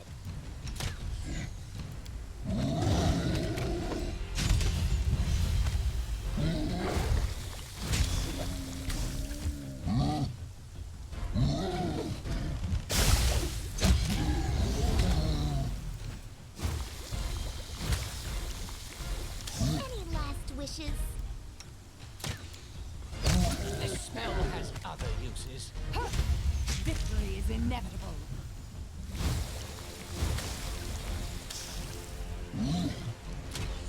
That's more like it.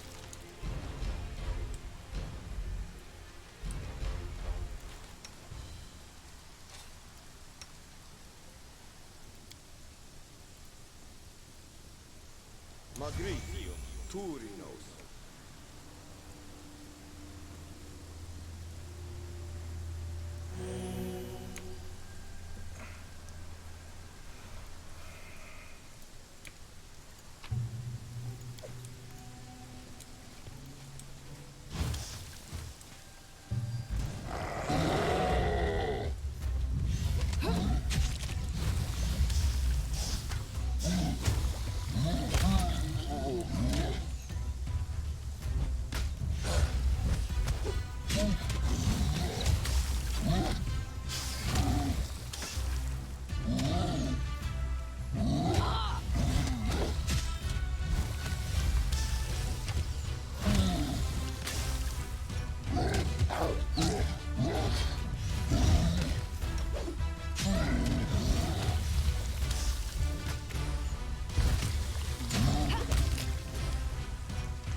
Do I take another level in Druid, or do I continue on the path of Wizard? Let's see what Druid gets me.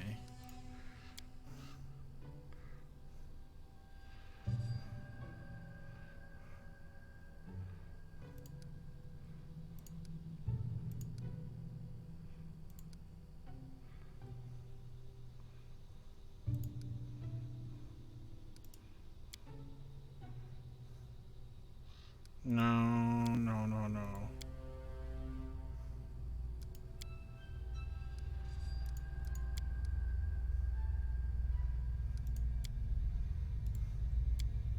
No, I think we go down Wizard.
Oh, sorry.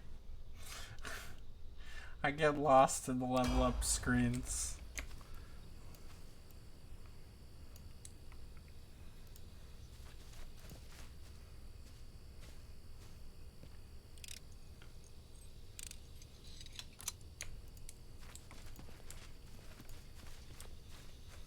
So it's come to this.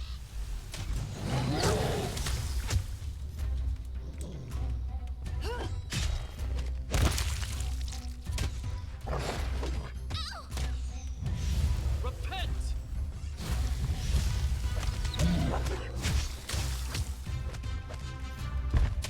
Saren Ray, be generous to them, for I am not.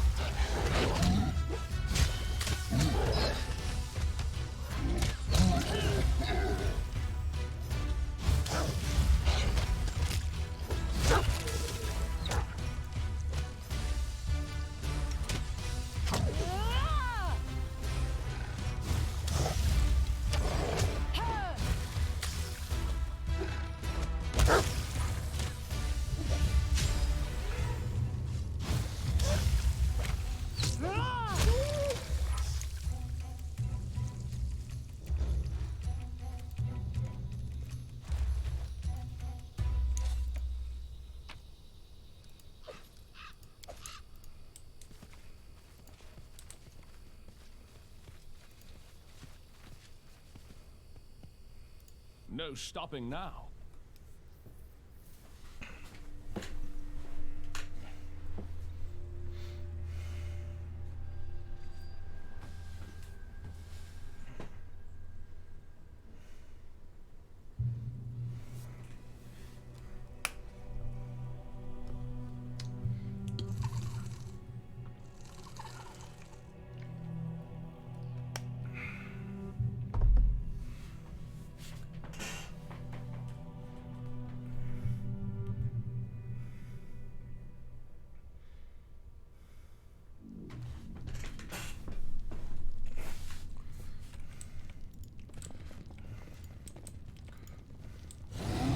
What are charged forwards? Hey, with me!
Do not falter!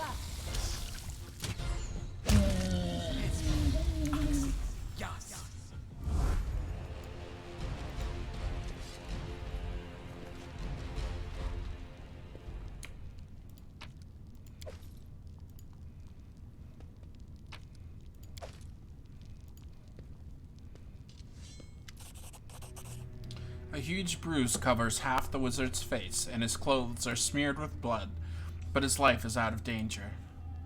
My Baron, you arrived just in time. I was starting to think it was all over for me. Bartholomew grimaces with pain as he kicks the troll's corpse. Beast, filthy monster, you stinking animal. Gods, that hurts. I can't stand the pain. After catching his breath, the wizard limps to the table and fishes a map out of the drawer. One of those beasts stole something important to me. Fortunately, it was enchanted, so tracking the thief won't be a problem. Here's the location of their lair. He makes a mark on the map. I'm afraid I'm in no condition to go with you. Here, take a few more acid wands. They should help. And one more thing, Your Grace. The item I mentioned is a whip with a bone handle. It is an item of sentimental value. Return it and I will be grateful. Now I must ask you to leave. I have several unpleasant procedures to perform. The wizard opens a tome and starts leafing through it silently, ignoring you. I don't like this guy. Can I kill him?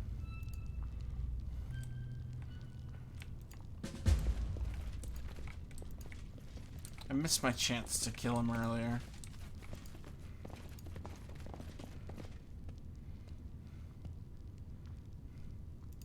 What troubles you? Yes.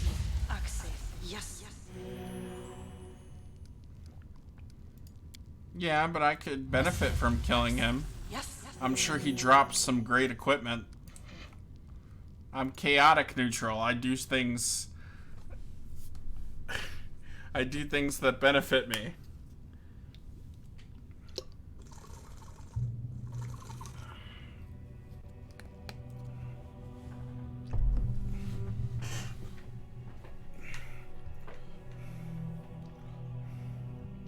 Plus, he was imprisoning trolls, and chaotic neutral means you're all about freedom. He was imprisoning and torturing the trolls, so it would be in character for me to kill him.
You're a kind person, Tristan.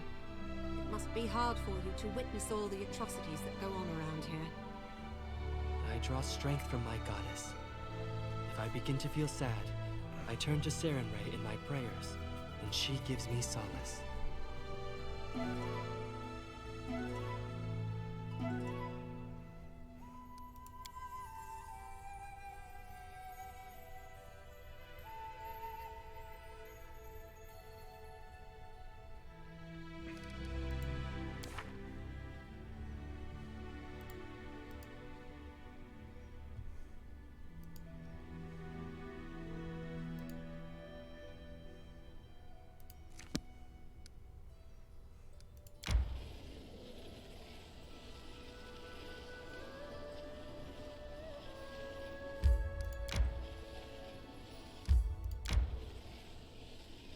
I need to catch my breath.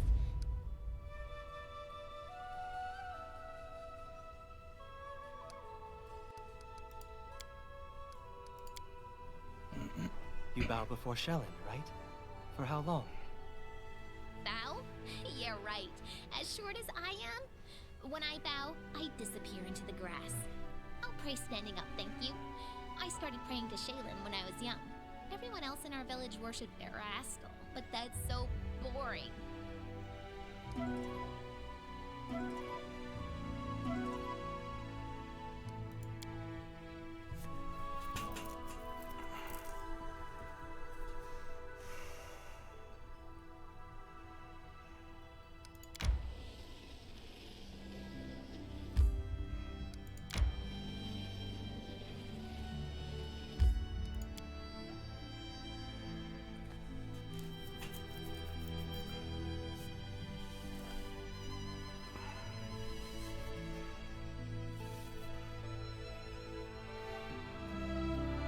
Time to pay this swamp witch a visit.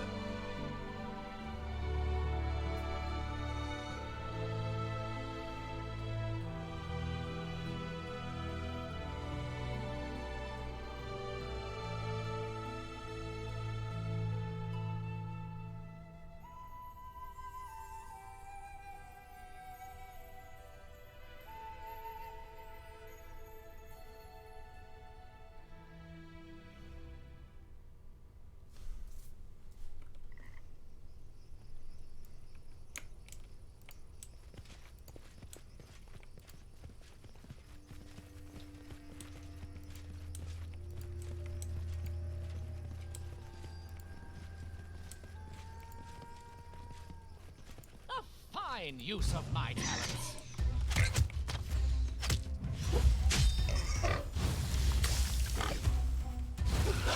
Gaming pays off.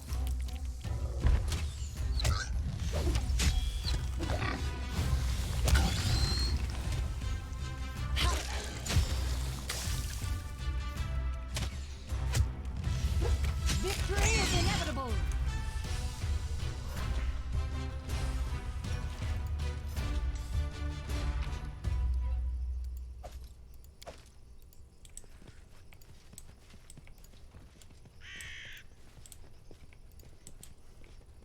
Onwards.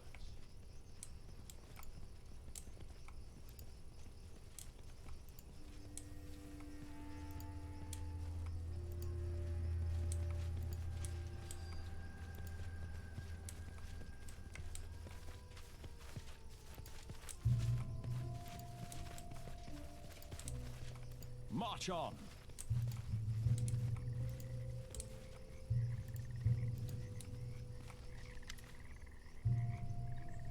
As you approach the grove, you hear two voices in soft conversation. The first is a velvet baritone, begging on brink of tears. Please, Teresia, my love, don't send me away. I'd rather die than... I want you to live, a girl's voice says sharply. Falchos, you are my knight in shining armor. I love you like I've never loved anyone before. But if you stay, you'll... The girl's voice falters, and she collapses into sobs. Wait, there's someone here. Show yourself. Approaching, you notice a Fey couple, a satyr and a dryad, who watch you with an anxious look. Holy kittens, look, it's Fey. Real Faye! Hello there. Lindsay waves her hand to the couple. What happened to the village? The Dryad gives a heavy sigh and closes her eyes as if remembering. It was a beautiful place, a human village on the edge of the real Fae kingdom. They lived in peace alongside the Fae for generations, united by friendship, sometimes even by love. The Dryad looks away. That is, until our queen, Calistropia, Calitropsia, lost her heart to the headman's daughter. Such a beautiful couple, but it happened at their wedding day. Both humans and Fae had gathered to celebrate the union. No one knows what happened next, but in the midst of the festivities, Calitropsia suddenly transformed.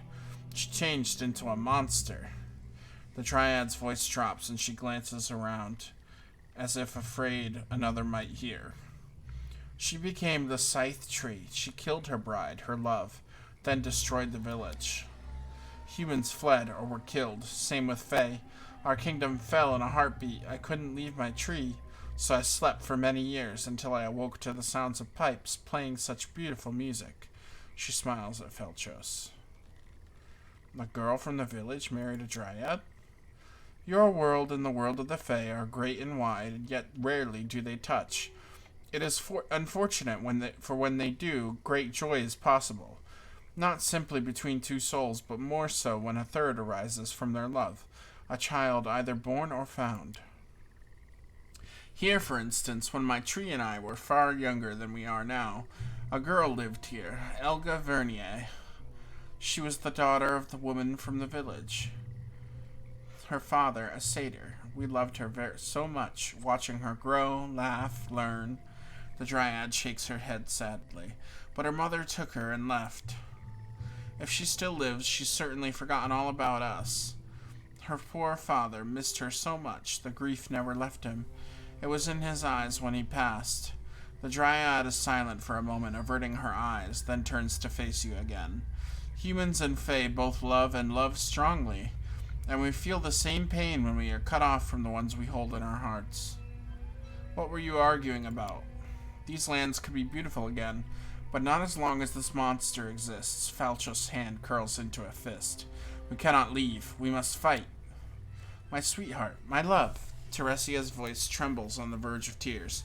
You've already tried and barely survived. Please, I'll endure. I'll go to sleep again. If you were to die, it will hurt me far more than if I let you go, knowing you're far away, but alive and well. Look at me, Teresia. I'll never leave you. Never! I beg you, don't send me away. Being without you, it'll kill me as surely as the Scythe Tree itself. The Scythe Tree won't leave us be.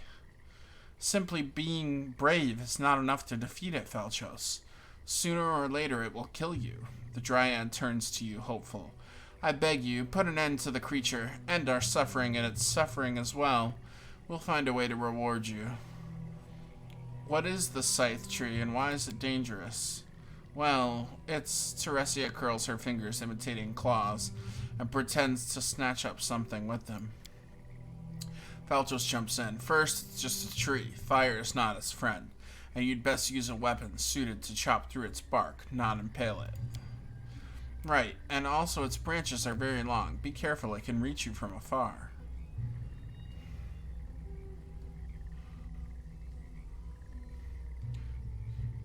She's right, Falchos. Leave, save yourself, or you'll perish. You see? The Dryad speaks gently to the uneasy satyr. He thinks so too. You cannot stay, my love. My heart will miss you, but it won't survive if you die before my eyes. Falchos kisses Teresia and turns away quickly to hide his tears. Then he disappears in the woods. I shouldn't wake up, the Dryad says softly. I'll go back to sleep now, perhaps forever. Thank you for persuading Falchos. It's better for him to be far away, but alive. Here, take this. I don't need it anymore. The Dryad hands you a small chest, and then, without another word, vanishes into her tree. Ooh. Some gold and some gems.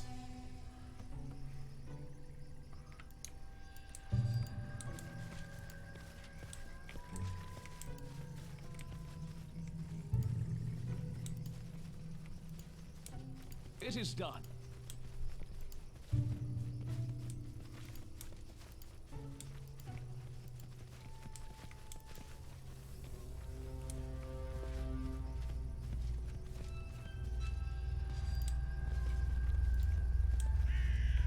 No stopping now.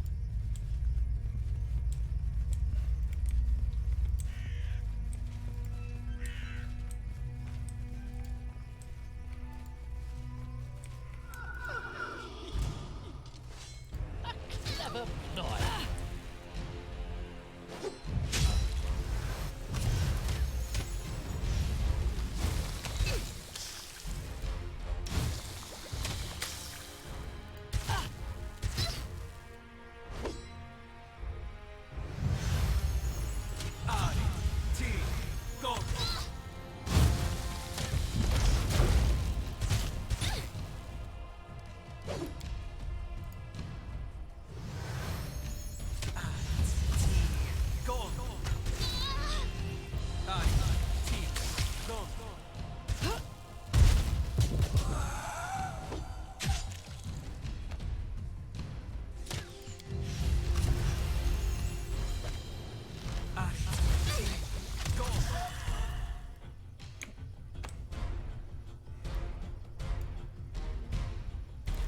I tire of waiting. Magritium Turinos.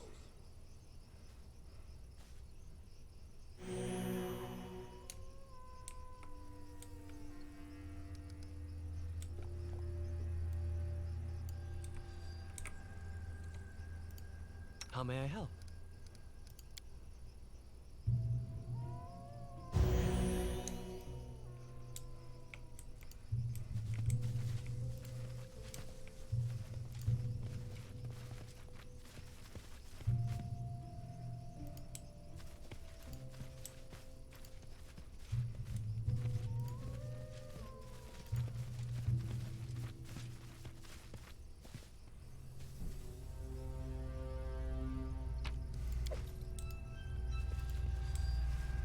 Follow me. Why do I smell popcorn? Hope you're planning on giving me some. Check that out. What's that? Done and done.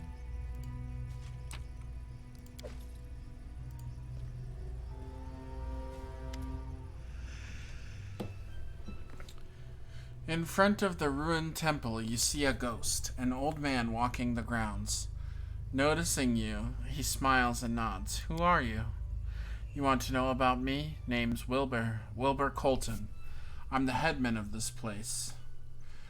You're not locals, are you? Welcome. The old man gestures around the ruins and his smile fades. I'm dead, right? And all the rest as well? I keep forgetting this old age for you. Can you tell me what happened here? What happened? Where? The old man looks around, puzzled. Ah, the village. Aye. Something bad happened here. Problem is, I can't remember a thing. Everything was going along just as it should. I was preparing for my daughter Naita's wedding, and then all went dark. I must have passed on before the village was destroyed. Why are you a ghost? Which ghost? The old man raises his eyes, surprised, then looks at himself and sighs. Ah, right. Something won't let me rest in peace. Did I anger Aristil? No, that wasn't that. The old man's eyes widen and he snaps his fingers and makes no sound. Ah, I remember now. It's these lights. They're the reason. They keep creeping out of the well, whispering, hissing, and ruining my sleep. Aye, it's all because of them.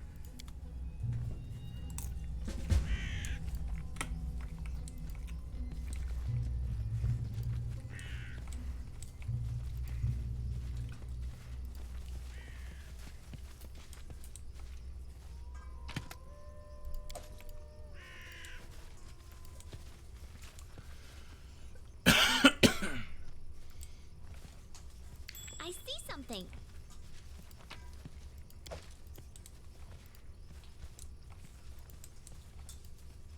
I'm positive I found something.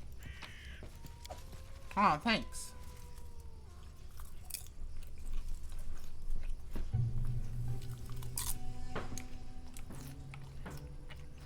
What is that? And why are we being poisoned?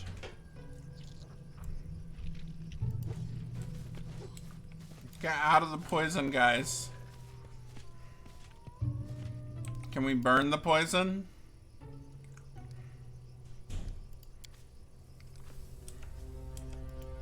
I won't let you down. This spell's not supposed to work like that.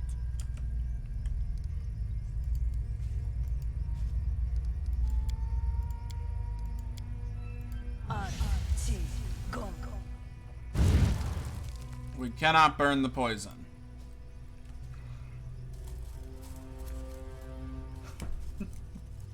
I don't know how I smelled it, I just did.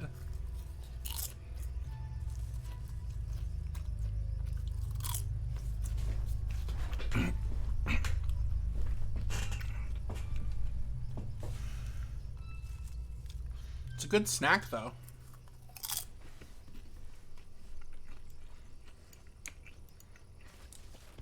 Alright. Charge through the poison. Keep going. Get to the other side.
Onwards.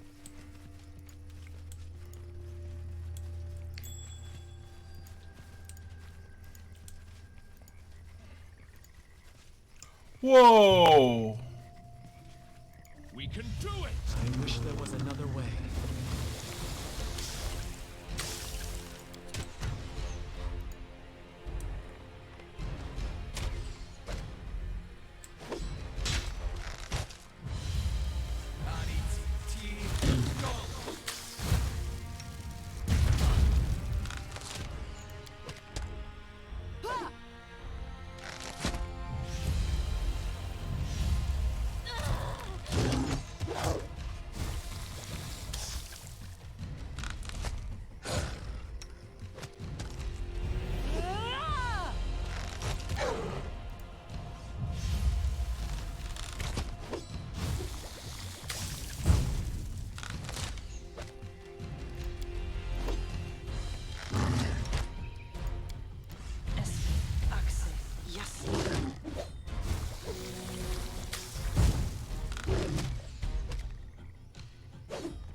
We did it!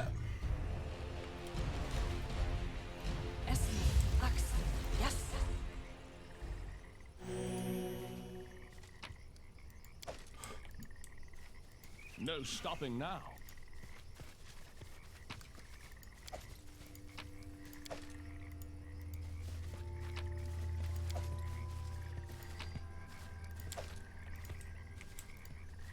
It is done.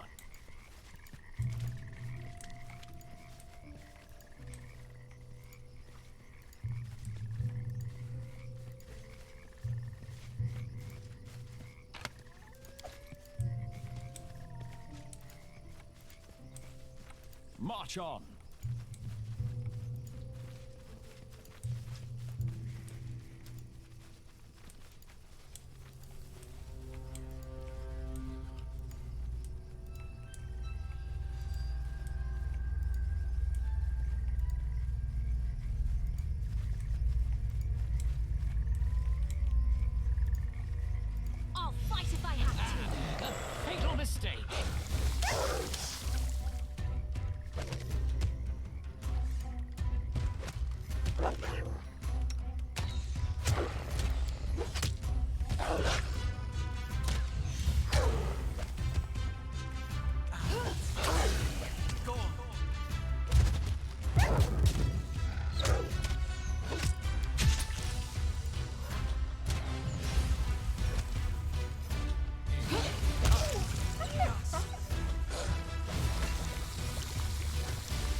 keep missing.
You suppress a shiver as you approach the well. The air around it is thick with the smell of decay. As you try to identify the source, you suddenly catch whispers and ragged scratching noises emanating beneath the lid of the well.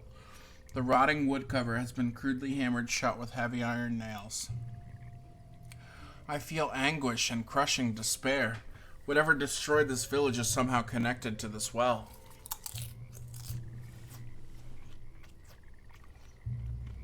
Let's see if this well bears any enchantments. An aura of death magic hangs about the well. The aura runs strong and deep, emanating from the bottom of the well itself.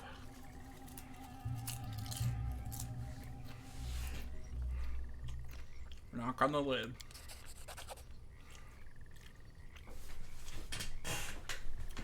A flurry of whispers erupts beneath the lid, and for a moment, you feel faint, but you take a breath and focus, blocking out the whispers. Your momentary disorientation subsides. Pry open the lid. As you pry open the lid, it splinters away and a foul stench bursts forth. You feel a vicious, evil presence rushing towards you.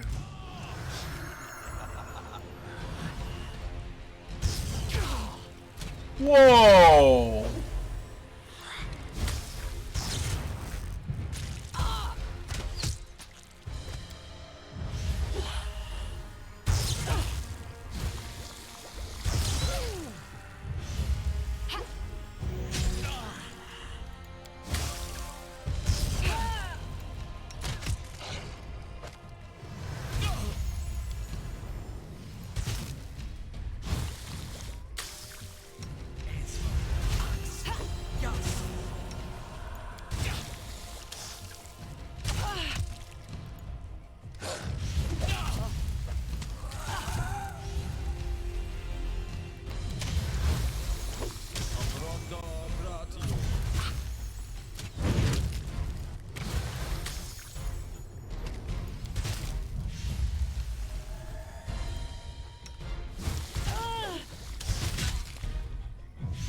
This spell has other uses.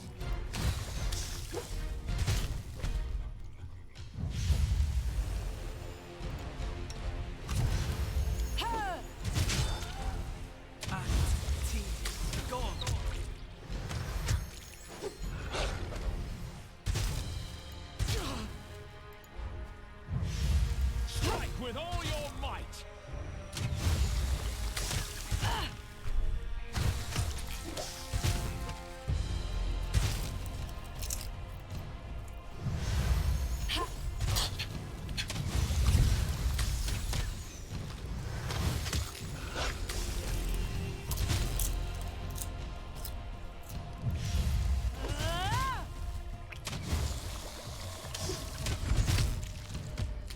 I'm writing you out of our story. Damn, Lindsay.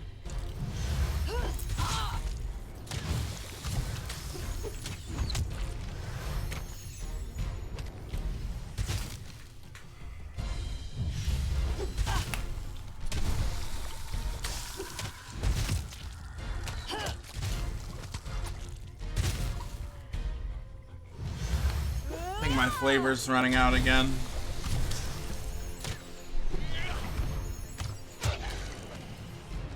I can't keep this up much longer.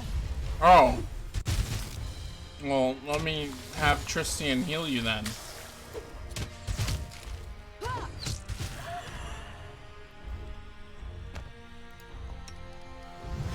And Lindsay. I require healing. Yes. Yes.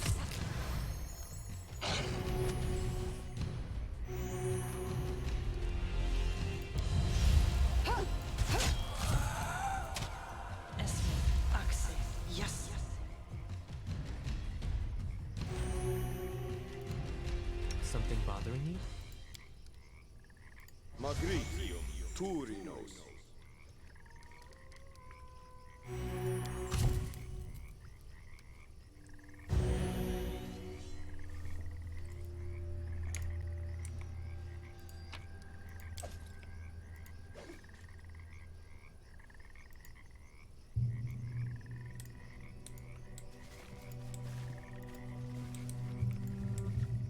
No stopping now.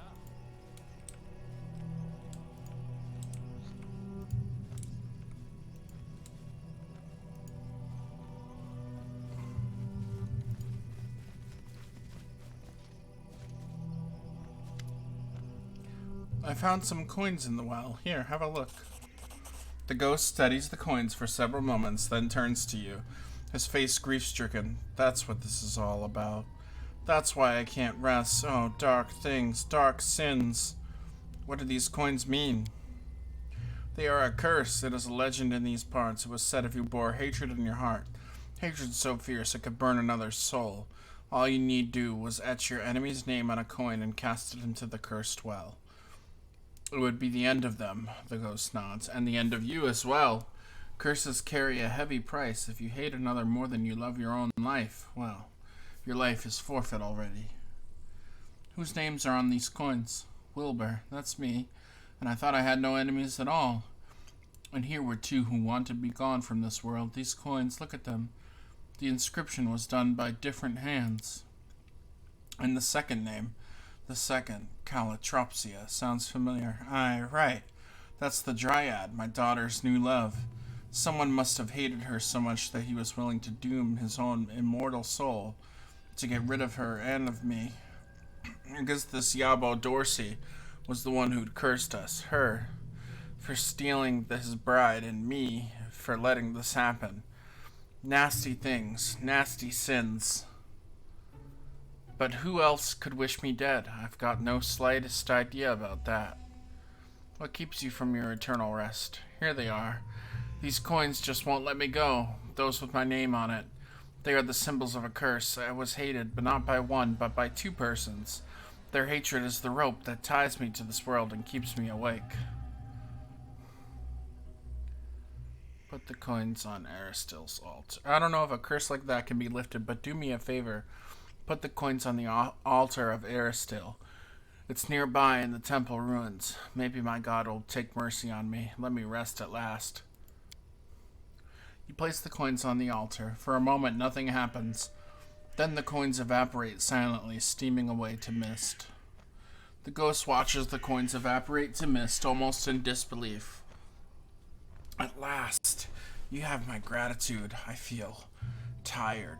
The ghost blinks and you notice a silhouette is blurring slightly, evaporating as the coins did, but more slowly. But I must reward you somehow. I've got nothing except for... Wait, under that boulder I hid something there years ago. I have no need of it now. For me, it is time to rest. And with that, the ghost dissolves into thin air. Onwards. What boulder?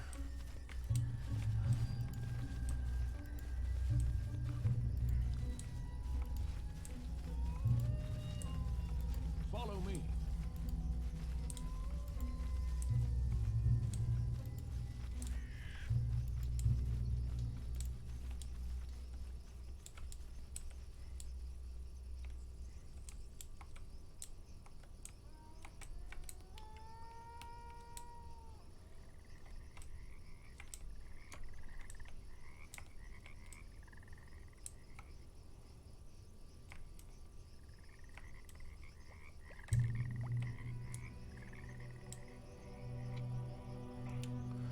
I don't remember seeing a boulder. And I don't feel like hanging around to look for it. Maybe this? Oh. To victory!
It is done.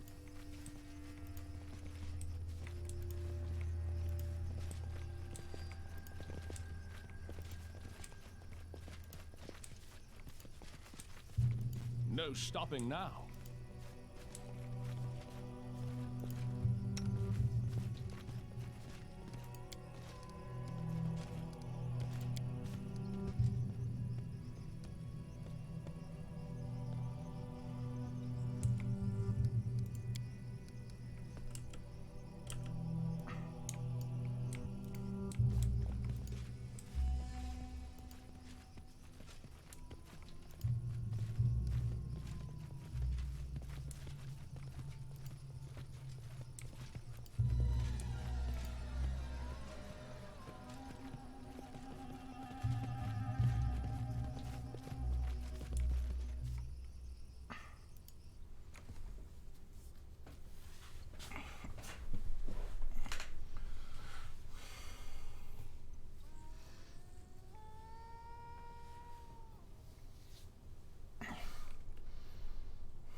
I want more popcorn.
There must have been many others of your faith at the Academy. You'd be surprised, but no. It's called the Academy of Grand Arts, but the Goddess of Beauty isn't widely honored there. Callistria and Desna are much more common.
my breath.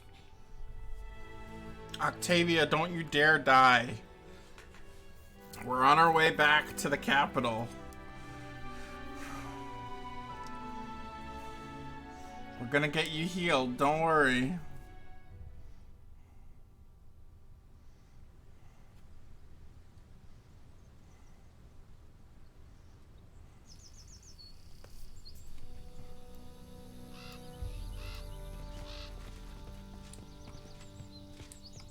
March on.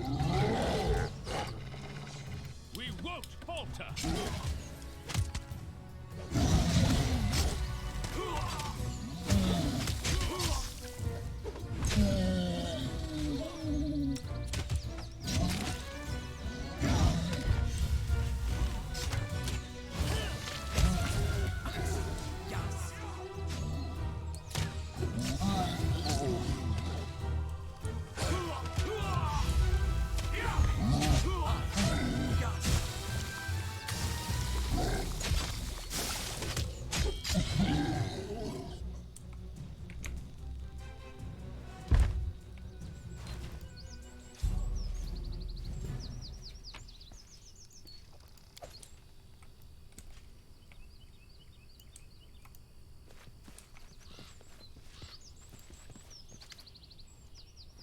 You see Sir Stefano Mosconi from Patax. He looks reduced from when you first met him. His clothes are torn and blood-stained, and his waxed hair and mustache are bent at odd angles.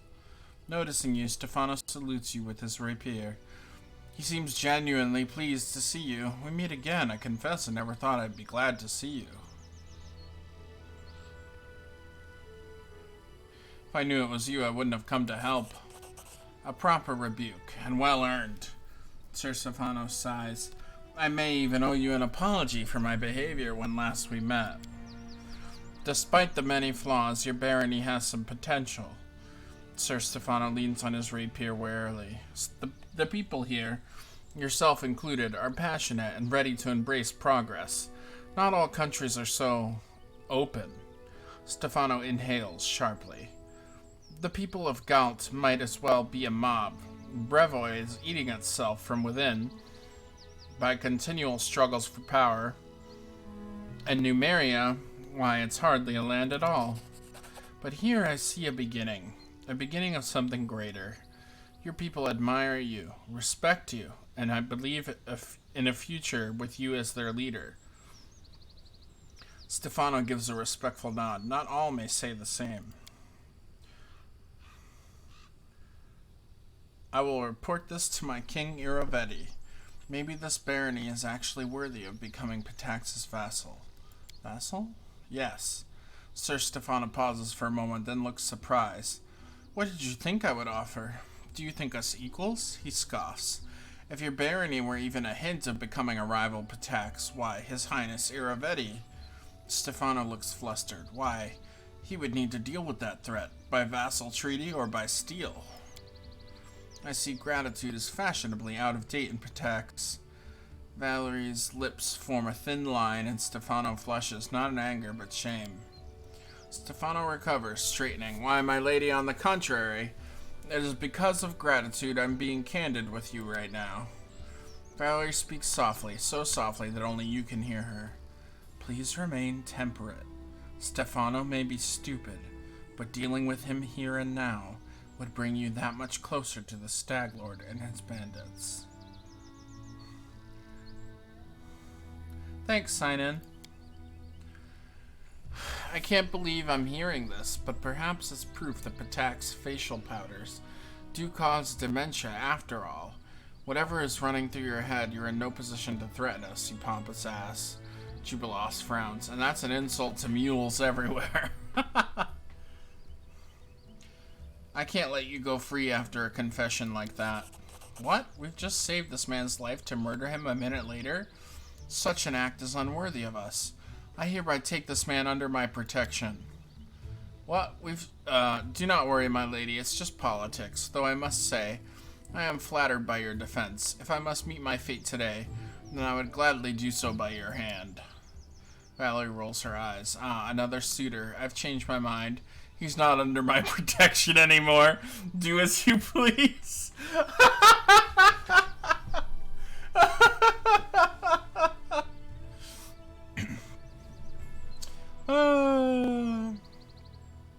Forget politics. I just want to gut this arrogant pig. Valerie hoods her eyes, hiding her irritation. I had hoped we could part like civilized people. Blood rushes to Sir Stefano's face. His eyelid starts to twitch. You wouldn't dare. You can't stop me. Oh, but I can and I will kill you.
Need to catch my breath.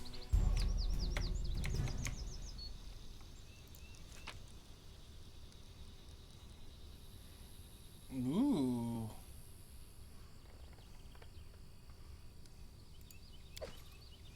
We should gather our strength. I'm on a pretty low difficulty right now. I was having some trouble earlier. It's on a custom difficulty.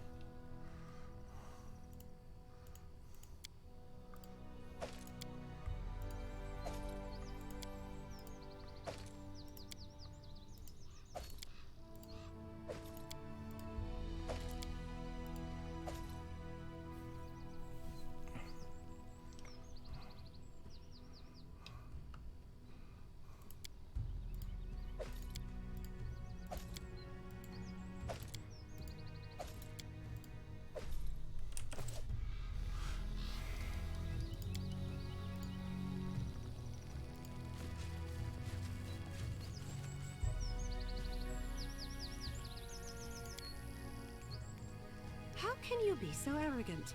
Could the simple science of common decency be too complicated for such a learned man? I'm not arrogant at all. On the contrary, I'm open to everyone. I just don't see the point in faking amiability. But it's rich to hear about arrogance from the noble born. You were taught from a young age to stick up your nose and avoid the truth like some oily mess that might smear your doublet.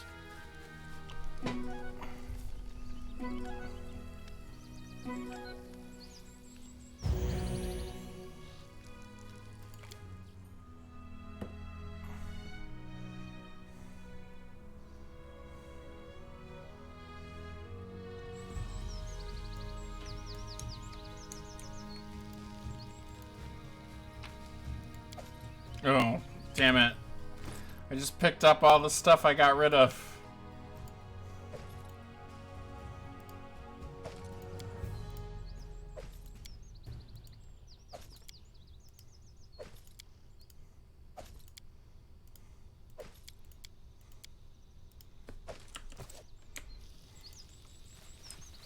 Onwards.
wait to catch my breath.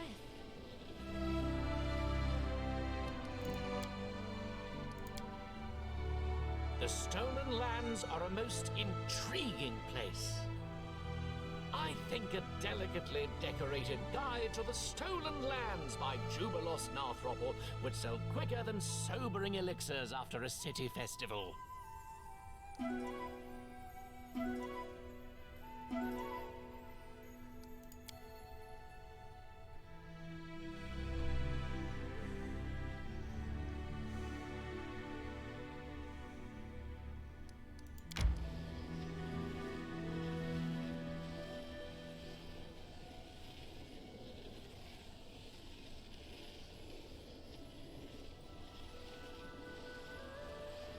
Time to get some rest, isn't it?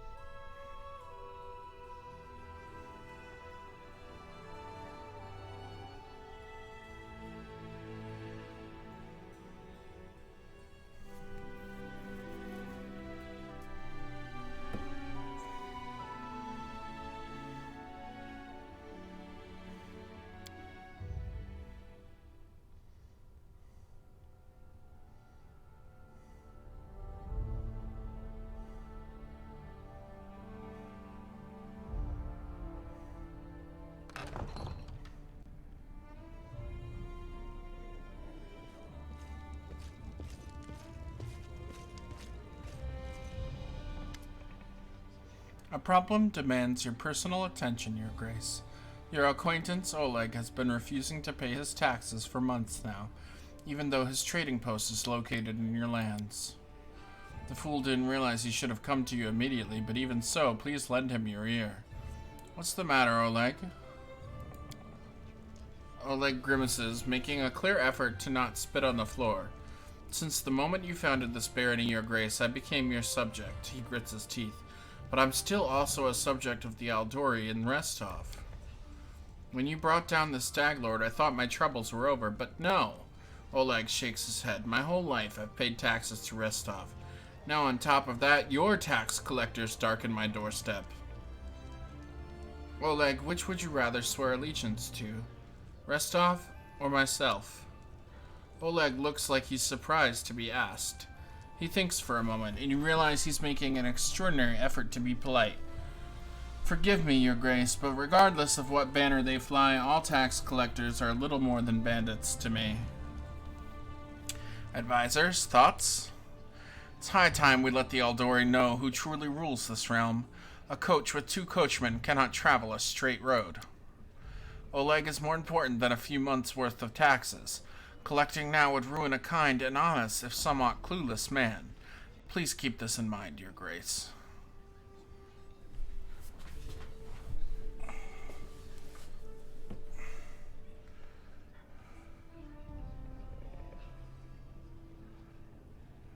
We won't collect any taxes from Oleg this month. Let him go.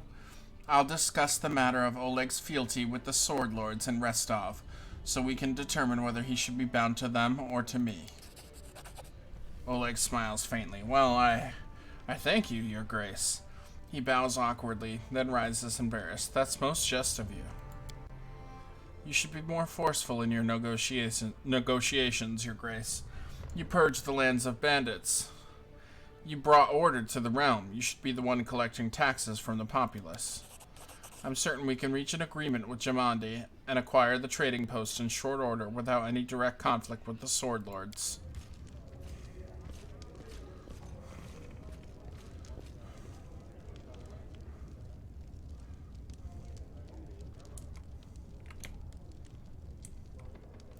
How may I serve you, Your Grace? What services do you offer?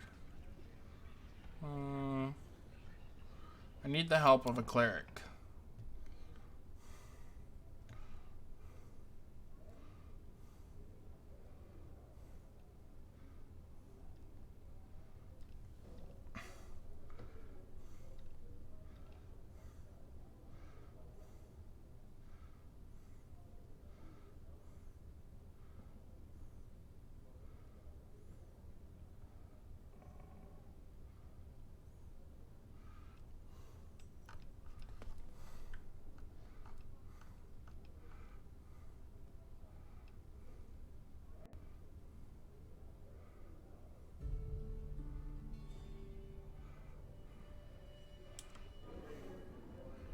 Can he How not? may I serve you, your grace? Can he not fix Octavia's death's door? Sorry, guys, I gotta look something up.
Yeah, I'm sorry.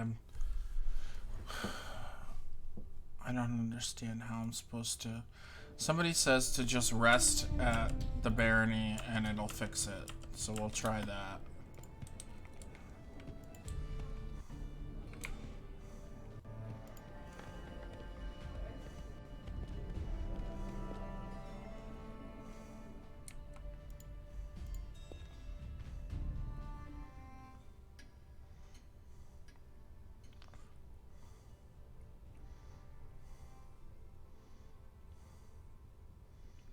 Somebody else said restoration and scroll of raised dead might work. So if this doesn't work, then we'll try those.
A letter from Brevoy, Your Grace. For Darrow Sinnott, a paladin and mentor of the Order of the Eternal Rose, has come to your lands to retrieve your companion, Valerie. It seems he's going on some sort of pilgrimage, and he hopes his former disciple will come with him. It's a rather unexpected request, but you'll have to deal with it. Here's the letter from Sinnott.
So we're gonna go to the merchant and sell some stuff and lower our encumbrance, and then we'll head to Old Egg's trading post to deal with Valerie's quest.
So much stuff to sell.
Look at that, £0. It's amazing what you can do with 2 bags of holding. And 16,000 gold. That's 27,000 gold. Brilliant. What does this guy have?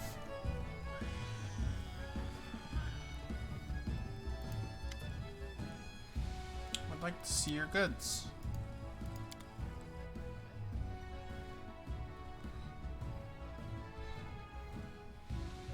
Nothing much.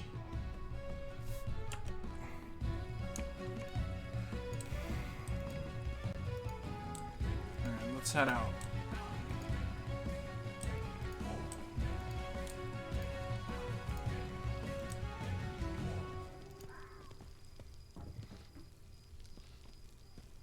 Looks like that did get rid of Octavia's Death's Door. So that's good.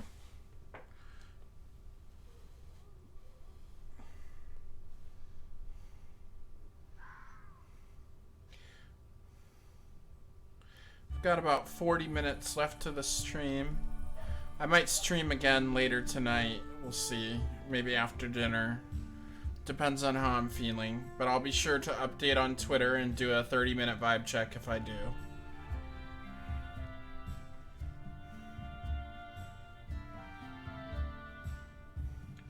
If you're enjoying the playthrough, feel free to follow. I'd really appreciate the support.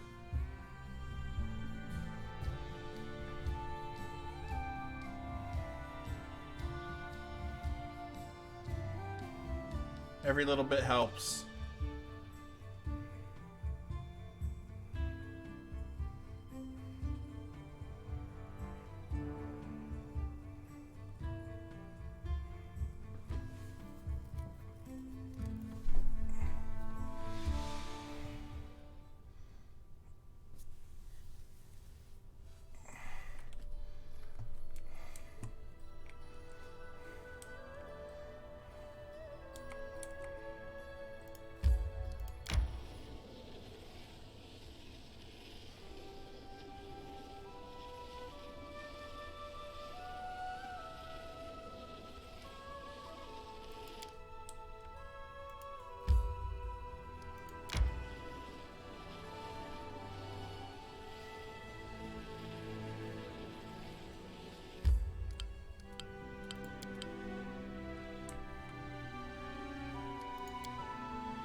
from a noble family, I don't understand why you didn't simply return to your parents' castle rather than wandering the forests slaying all manner of monsters. It's hard to understand. Here in the Stolen Lands, I can be what I am, not who people want to see. Most simply, want a beautiful facade, never noticing the human behind it.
No stopping now.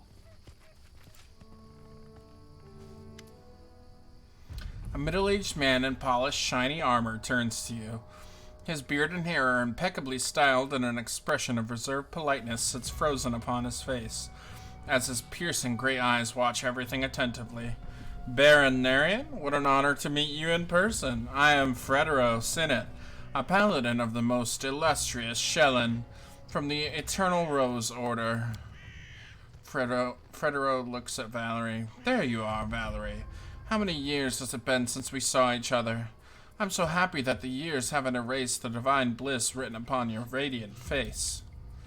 Valerie nods to Sinnet coldly. Greetings. I'm glad to see you in good health, Fredero.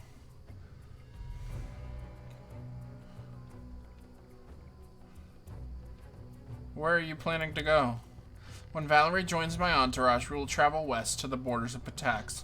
There, a new temple to my divine patron is being built, an architectural wonder worthy of harboring the very spirit of the Eternal Rose. The temple devoted to the goddess of beauty. I wish I could see such grandeur. Hundreds and thousands of gold coins wasted on decorating some pompous shed. I could name dozens of better uses for that money. One of the newer orders of Shellen will occupy the temple, the Order of Prisms. Their zeal in serving the goddess will be good for Valerie. She has much to unlearn if she expects to return to Shellen's favor and the respect of her brothers in faith. You can barely hear Valerie's voice. I'm so tired of orders from those I despise. Exactly. I once guarded works that showed Shellen's blessing. Works of art, beauty, and love, but that's a path for young and energetic paladins and priests. Now I've become a mentor in the order. Many servants of Shellen who now guard her creations were brought up by me, and I'm sure Valerie would have surpassed them all had she not left our ranks. Tell me, Fredero, why are you here?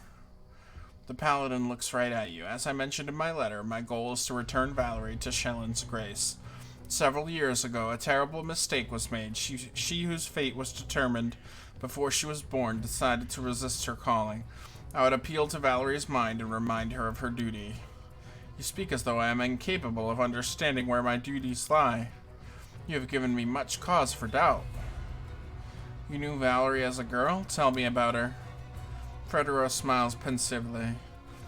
Do I possess the words to describe the chosen of Shellen? Oh, don't look at me like that. I'm not the only one who believes it. A special role has been prepared for this girl in the ranks of the Eternal Rose's followers. I'm sure you've noticed Valerie's greatest virtue. She's impeccably loyal to whatever or whomever she serves. Her father did the right thing in sending his daughter into Shellen's embrace, and Valerie's departure from the Order was just an unfortunate mistake of youth. I'm sure she regrets her desperate mistake, driven by hurt feelings and rash judgment. Only shame and pride have kept her from admitting it. Her true place is in the radiance of glorious Shellen. My departure wasn't a mistake. It fixed someone else's mistake, which caused me to waste a few years of my life. I think you should talk to Valerie alone. Don't go, Your Grace. My intentions are known to all. Valerie, I have come to return you to our faith. Our? Now you imagine that not only do I want to serve Shellen, but now I have faith in her too? Fredero shakes his head. I don't recognize you, Valerie. What is this tone you address me with? I remember what politeness and respect you showed your elders. We held you up as an example for the other novices. Valerie raises her chin ever so slightly. I'm only repaying your courtesy in kind, Fredero. If you so easily ascribe to me thoughts and aspirations that I do not possess, then I can be as liberal a judge of your behavior.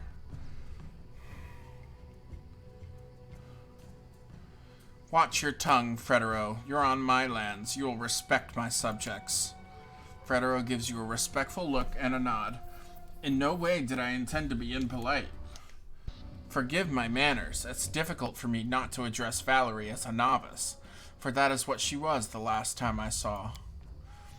As for my return to the church, which you so bluntly insist upon, Valerie pulls her chin up.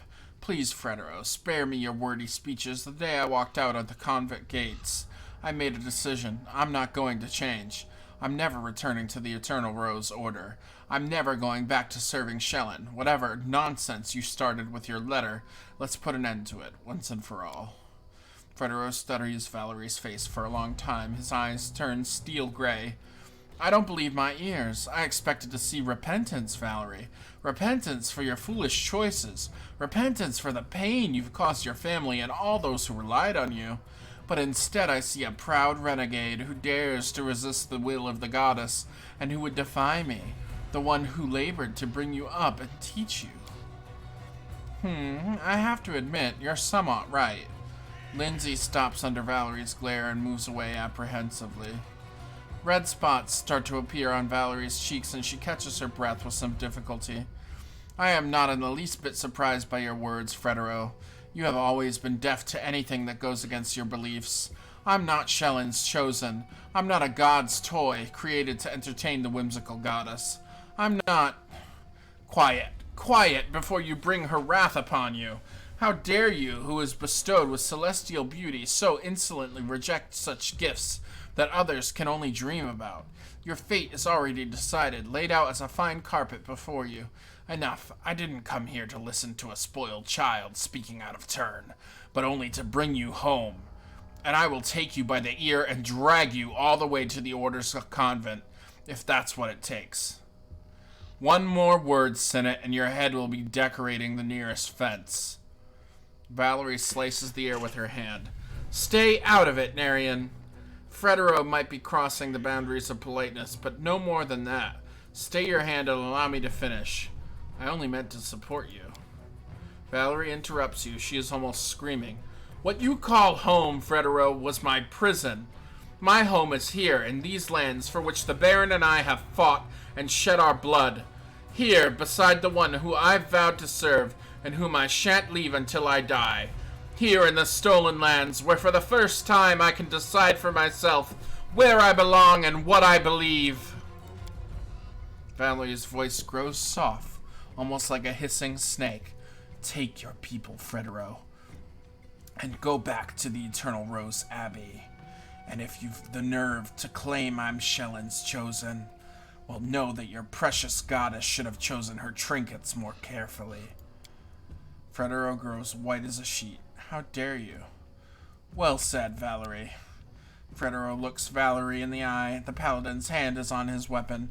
If you insist on standing equal to Shellen's paladin, answer for your words now. If you have a drop of dignity left, you won't deny me satisfaction. Valerie looks at the enraged paladin fearlessly. Oh, so now I'm suddenly an independent person in your eyes? Finally. Well then, I shall agree to this duel with indescribable pleasure. Narian, you shall be my second. As you say, Valerie, what will you have me do? The second's responsibilities include observing the fight, mediating in the duel, and should the circumstances require, declaring the final verdict. Valerie reaches for her weapon. I think here is a good enough. Step away, Narian. I don't want to hit you by accident. Let's see whether you learned anything more than insolence from your mercenary friends.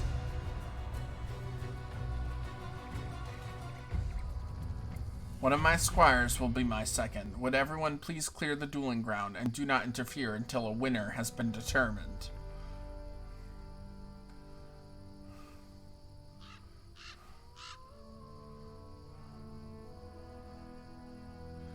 What are you doing here? Sorry, Oleg. Don't worry, good master. We'll settle our argument quickly and do no harm to your trading post.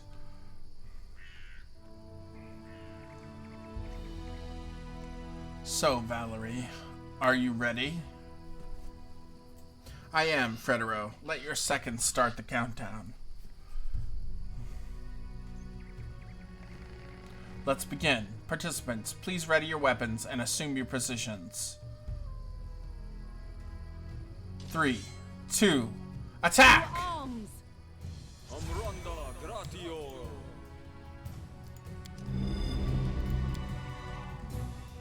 Onwards!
This is very entertaining.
Nice.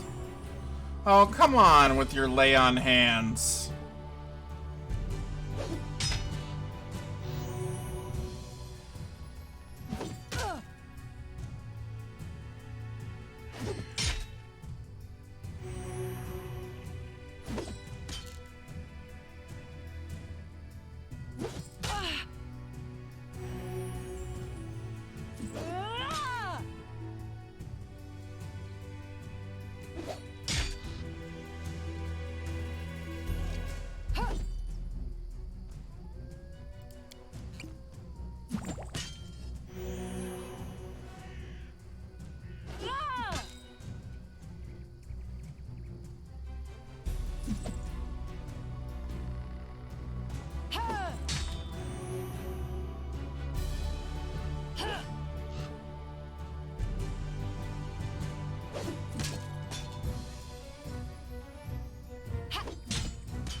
Is he finally out of healing?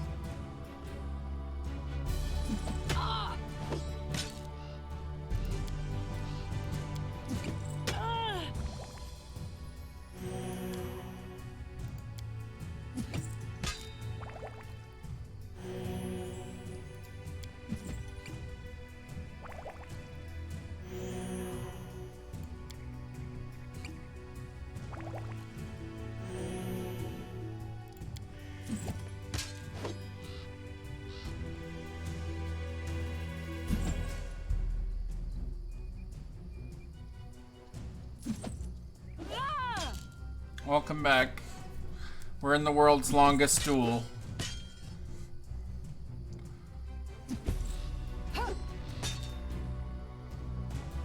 It's tank on tank.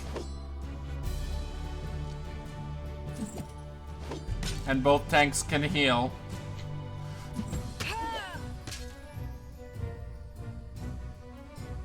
I don't know. A few minutes. This is riveting gameplay.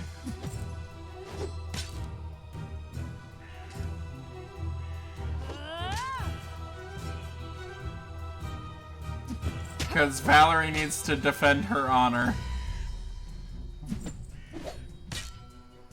I should have just attacked him.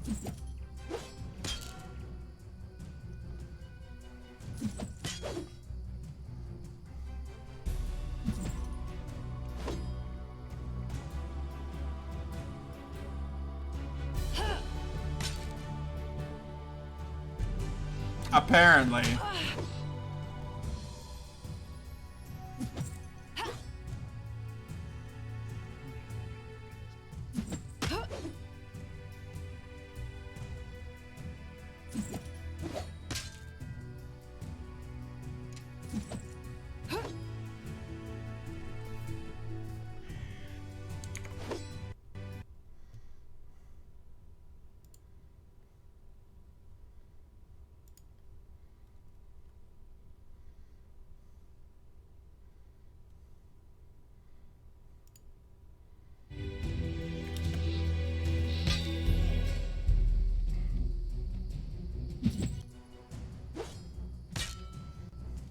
Yeah, I'll be right back. I'm just gonna let this go on. And, I'll be right back.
This ought to help.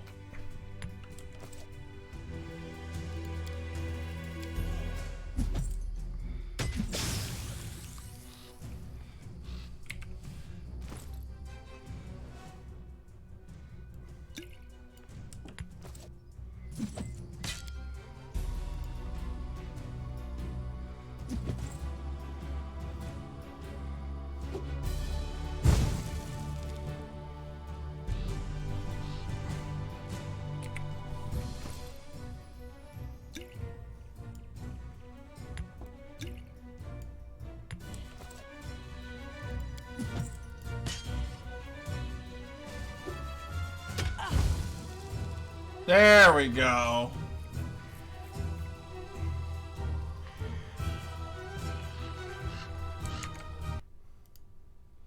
Wait, did she kill him? I thought it was supposed to be a duel. Okay, he got back up.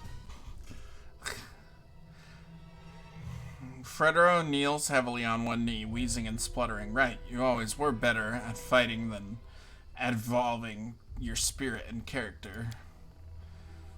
Praise Sarenrae, the battle finished without any victims, right? That was it? Valerie stands over her defeated adversary, gripping her weapon.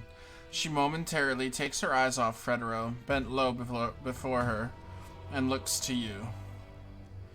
The duel's over. Valerie is the winner. Valerie lowers her weapon with obvious relief. Enough, Fredero. You got what you wanted. Leave the lands of the Baron and my life forever.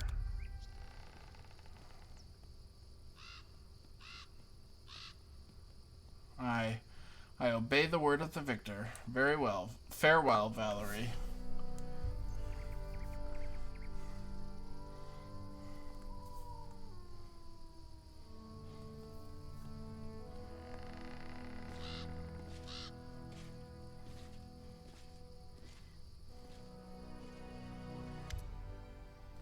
Dear gods, your face, Valerie. What? Is there something? Valerie touches the wound crossing her face and looks at the blood on her fingers, more baffled than scared. Fredero did it. That scoundrel. Valerie shakes her head. Strange. I do not remember receiving this blow. Not at all. She touches the wound again, winces, and finally waves it off. It is nothing. I do not even feel any pain, only fatigue. Save your pity for someone who is truly wounded, and I just need to rest and wash myself clean after all these conversations about Shellen.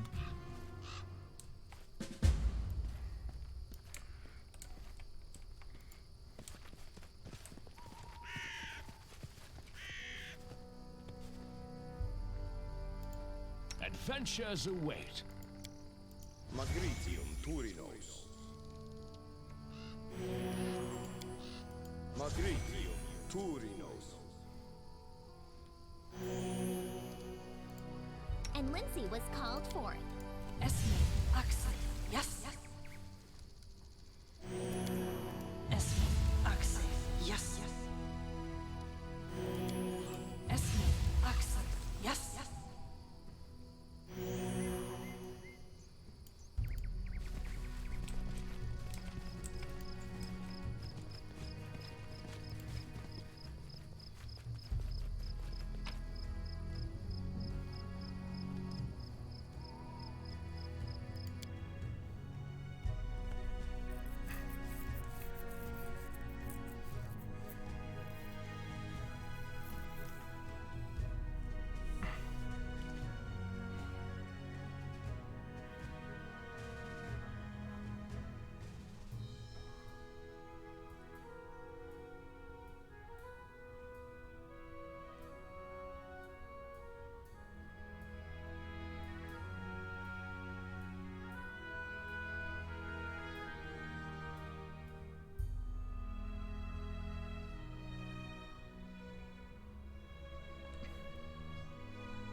Alright. I think that's about it for today. I'm gonna rest up and save and end the stream here for now. After I eat dinner, I might come back on later today, but I'll be sure to post on Twitter and give like a 30-minute heads up. So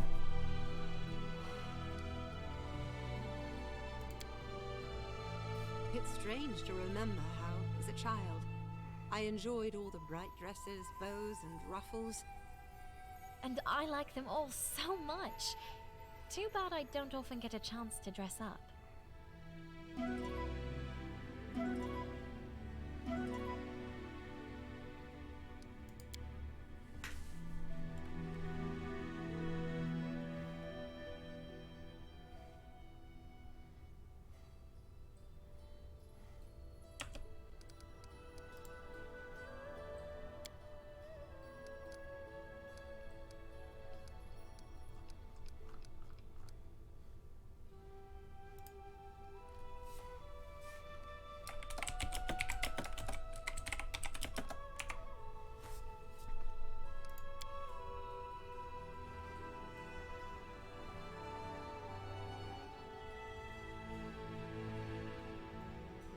saving error.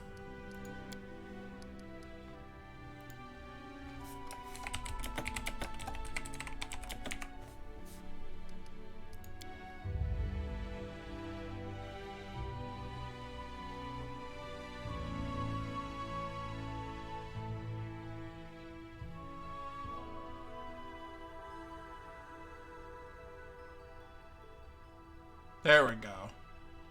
Right? Yeah, there we go. Okay. I was a little worried for a second there. Yeah, I hope you enjoy your noodles. If you guys enjoyed the stream and you haven't followed, please do so. It really helps out.